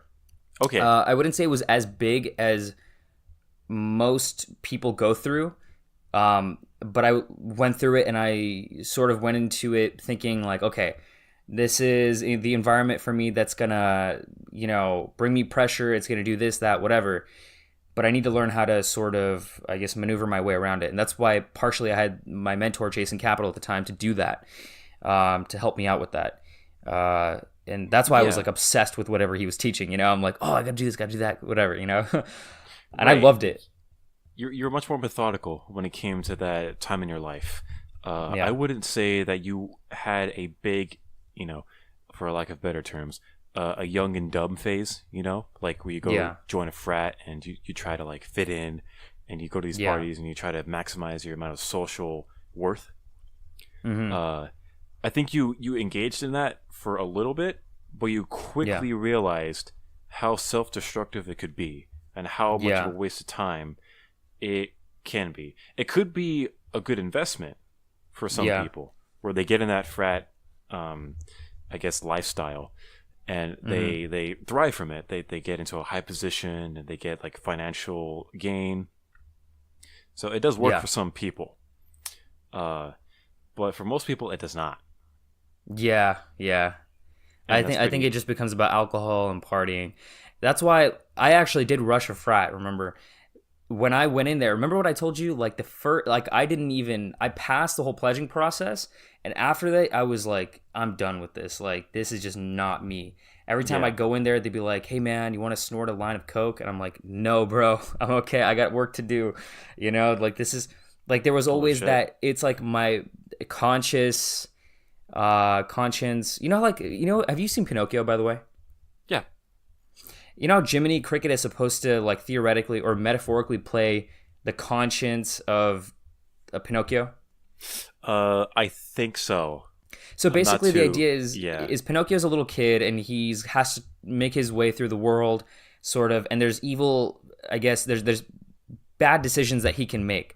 Bad people he can, be influenced by, and he has to maneuver the world, right? Without his father, because his father, I guess he loses him, right? And so Jiminy Cricket is supposed to act as the voice in his head saying, do this or don't do that, And the movie was showing how, the voice in your head will say one thing, but your actions are different. You still go down the wrong path sometimes. Right. And you have to learn from that, your experiences, your mistakes, and whatever. But and Ben Shapiro was actually talking about this. That's how I know this whole conscience thing. But when the voice in my head would say like, this is right or this is wrong, like I just follow that voice, because I think I was more self-reliant than a lot of people. Like, remember, it kind of goes back to the whole conscious versus unconscious thing. If you're conscious about the choices that you're making and the outcome that you want, I think it's okay to go through with that. If you're unconscious and you're not looking out for your long-term betterment, then you're losing the game of life, in general. But yeah. That's interesting. Yeah. What was I going to say? So this idea that, when people are in universities, they are always trying to do what's best for them, or what they think is best for them, right? So like you were saying, they think one way, but they really do another thing. Yeah. So a lot of it is just they're trying to find a good sense of self-respect. Like they're trying to find a certain group of people in a certain institution where they can maximize the amount of self-respect. I would say so, yeah. I think it's a deep human need to be respected by others. Yeah, that it definitely is. And, most freshmen, I think, are in the field where they need to desperately find that source of self-respect immediately. So a lot of freshmen are engaged in social clubs, things like that. And that's interesting, actually, because when I first joined the club that we had at our community college, and I was like an officer, they called it. So I was actually organizing stuff. I felt like shit. Really? Why? Yeah, during that time, I didn't like the board. I didn't like the members, or not the members, the officers, the other officers.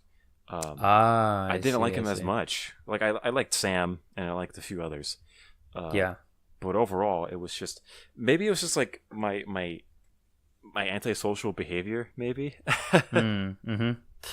But that was when I realized, okay, I can't be in this kind of dynamic. You know what I mean? I can't be in this social power game. It's exhausting and it's very demanding.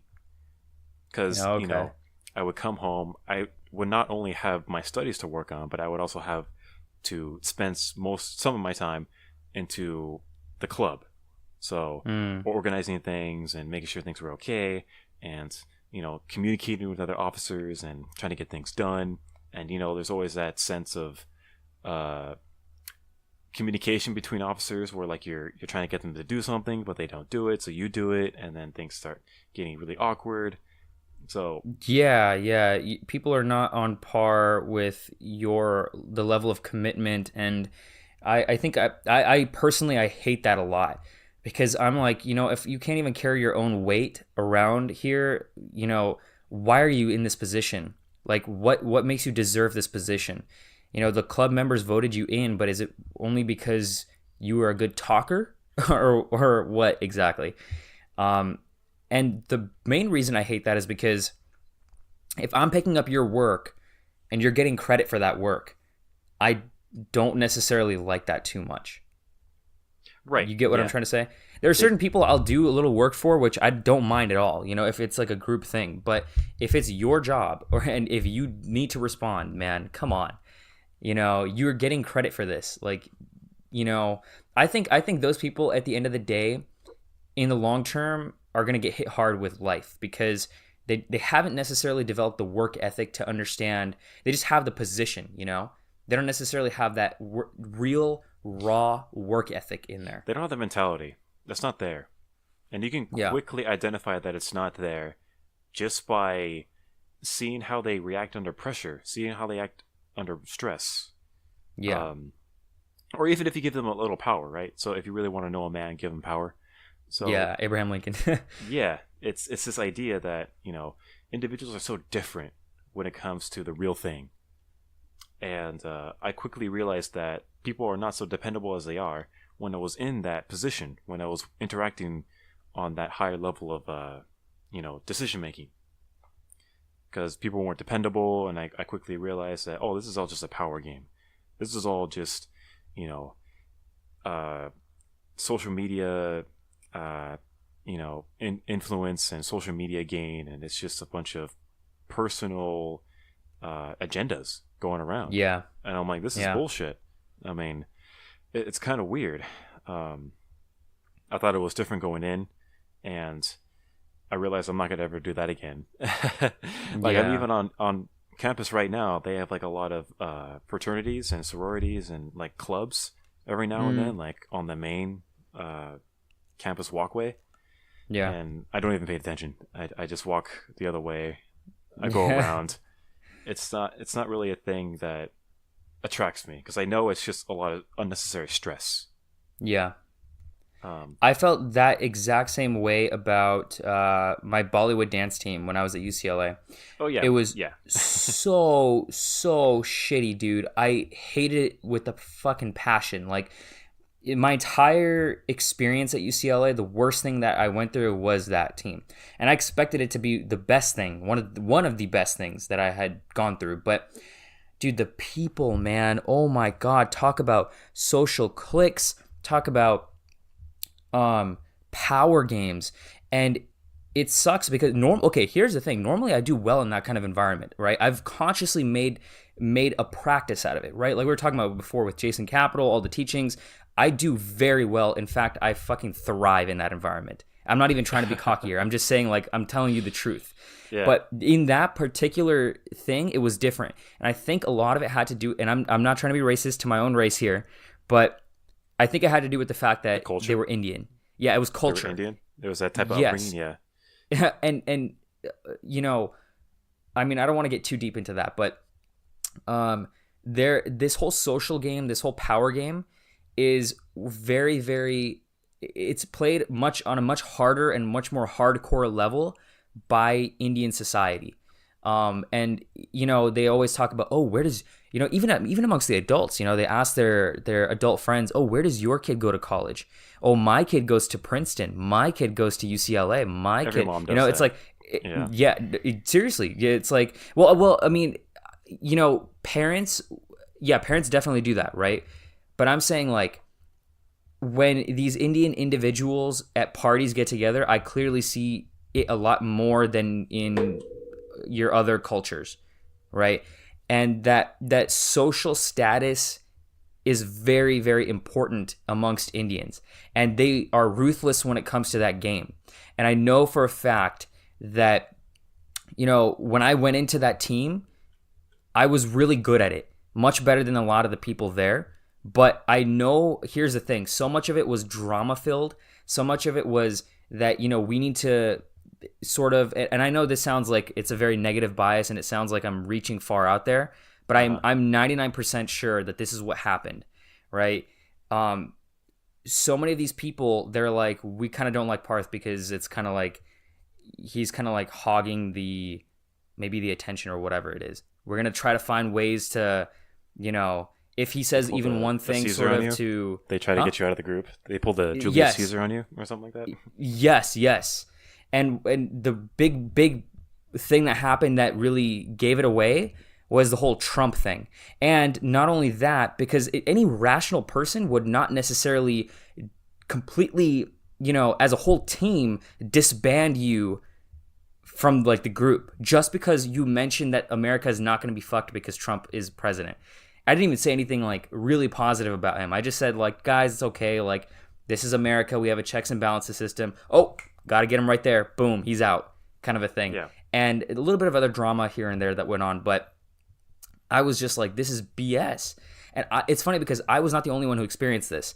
My friend, my other Indian friend, who was on a different Indian dance team, it's a different type of Indian dance, like traditional, she experienced the exact same thing in that group. She left like early. Unfortunately, I stayed and I suffered for it. But it was just dumb, dude. This whole game, you're right, it's a game. And if it's not worth it at times. You know what I mean? Yeah. It definitely is a type of risk and reward game that a lot of people are playing. They're willing to take that risk of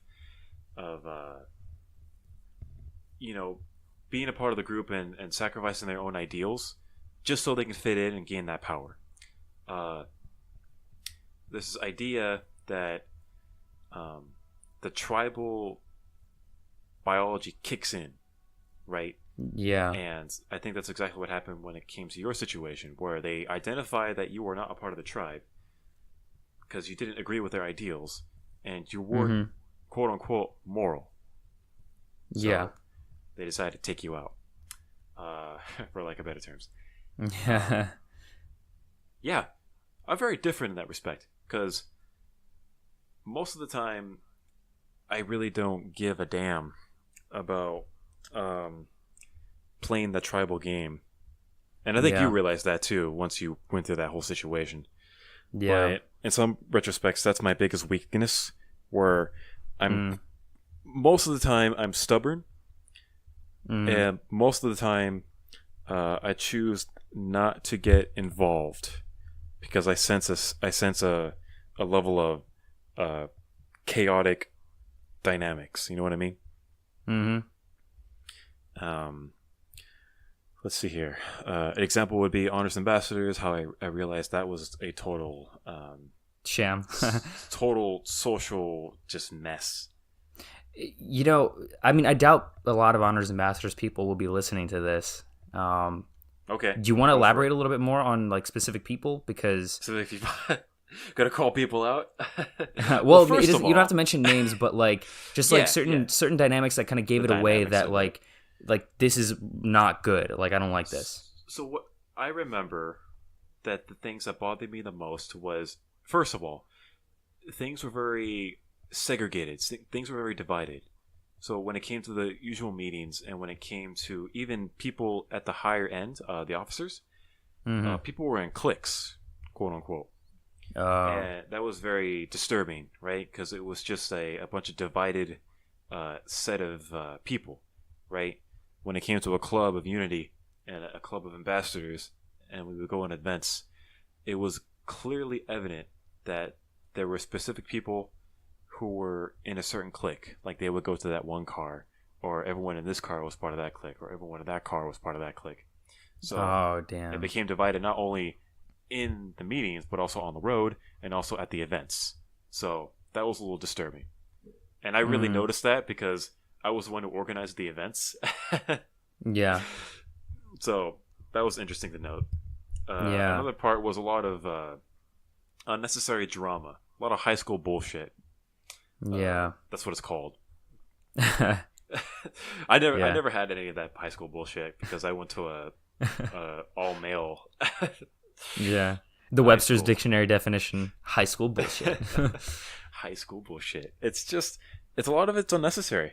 And people need that drama. They need that chaotic environment. They need that dynamic social shifting plane. You know what I mean? That type of platform it's very intriguing. And I think part of that was why we had a lot of females, a lot of girls in the social club as well. Yeah. There was constant alpha choosing I think, for lack of Okay. better terms. There was a lot of Certain guys would get attention, or what? certain guys would get attention. They were there for like a certain guy they want to talk to. Because I know a lot of girls who were there want to talk to Abraham Ah, from Hush Hush Back Talk. When I yeah, asked certain people like 101, and yeah. some people were there for a social connection, like they had friends there, and they just really want to fit in, and they felt like they were welcome there, which is all good and good.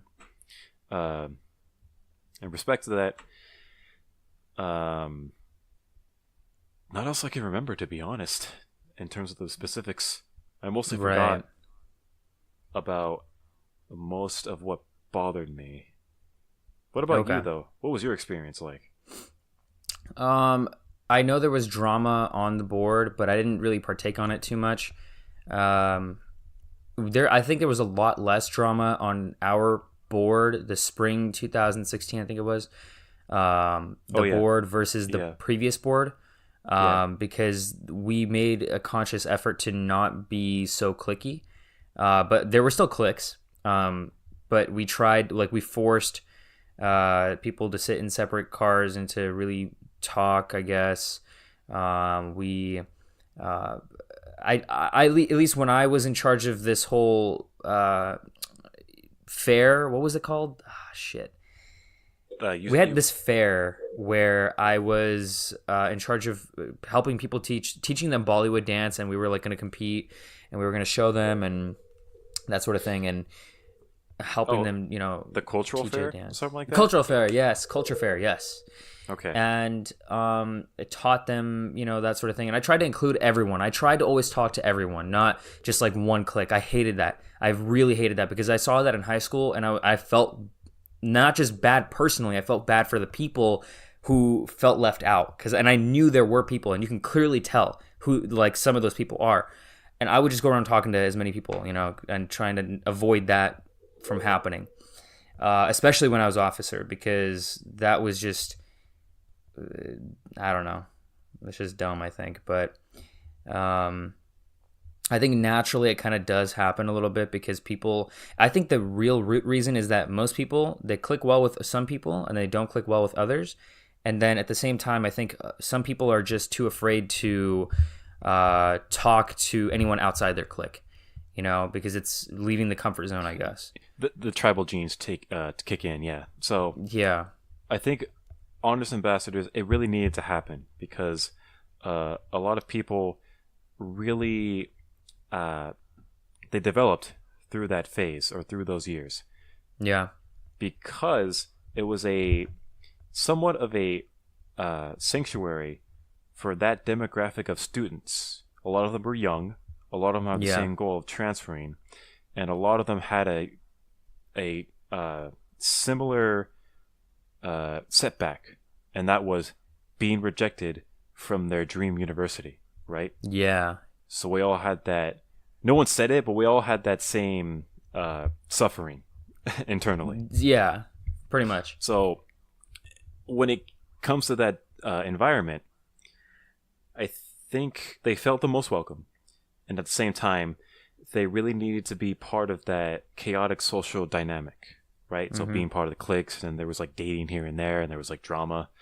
They needed that in their lives because they wanted to get their mind off of how they're rejected and how, life sucks and they're still living at home with their parents, and how, how stressful classes are, things like that. I think they really needed that kind of dynamic. Yeah. I never cared too much about the whole living at home thing. But I could see how a lot of people would, because all their friends are off, partying away freshman year of college. So, but they're stuck at here. Yeah, they're stuck at home through community college. Ironically, I partied the most during that year. You partied the most, yeah. Yeah. Yeah, we made our own fun here at the community college. Yeah.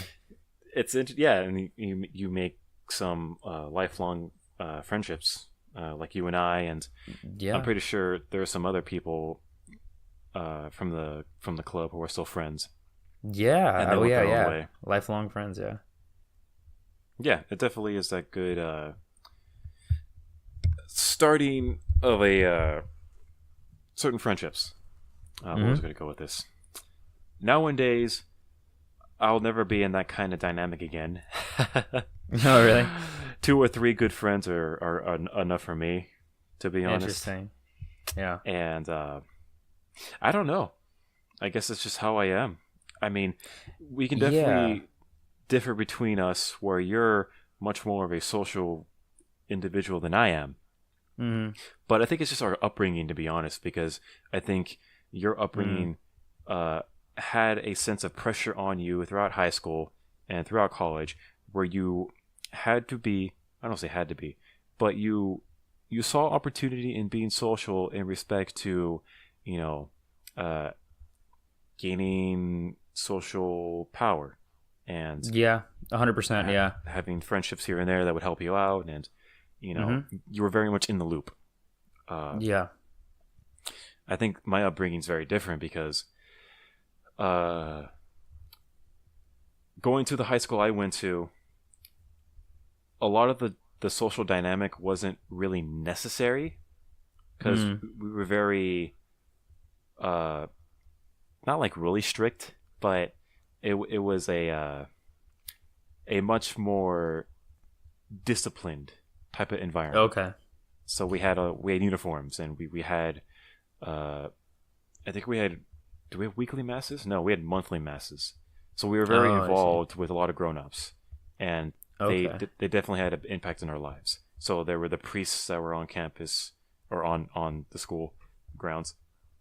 They lived on campus. They lived on the school grounds.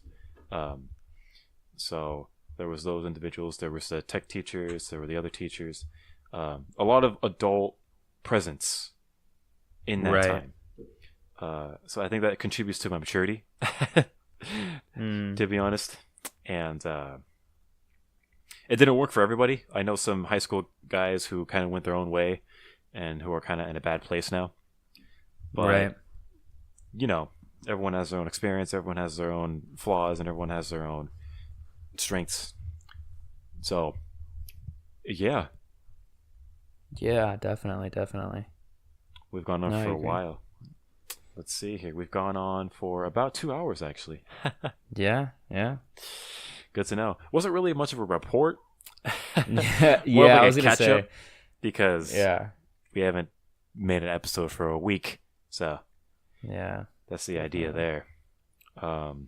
Anything else you wanted to talk about? Any last minute thoughts? No, not really. That was a good conversation. I think there were a lot of good points that we hit. Just general thoughts that people should think about. Yeah, good to know. Honestly, we could have these kind of chats every episode, but we kind of want to constrict it to a certain topic of ideas and stay relevant. So we talk about news in the report, and the Academy episodes, we'll talk about something very educational. By the way, for the Odyssey Academy next time, what are we going to talk about? I have no idea. We should definitely consider some ideas, and then we'll figure it out. Yeah. Okay. Well, as of right now, I think we can call it an episode. Yeah, let's do it. Okay, sounds good. All right, thanks for listening. Cool. Kind of a long podcast. Right. Yeah. Take care. Take care, everyone.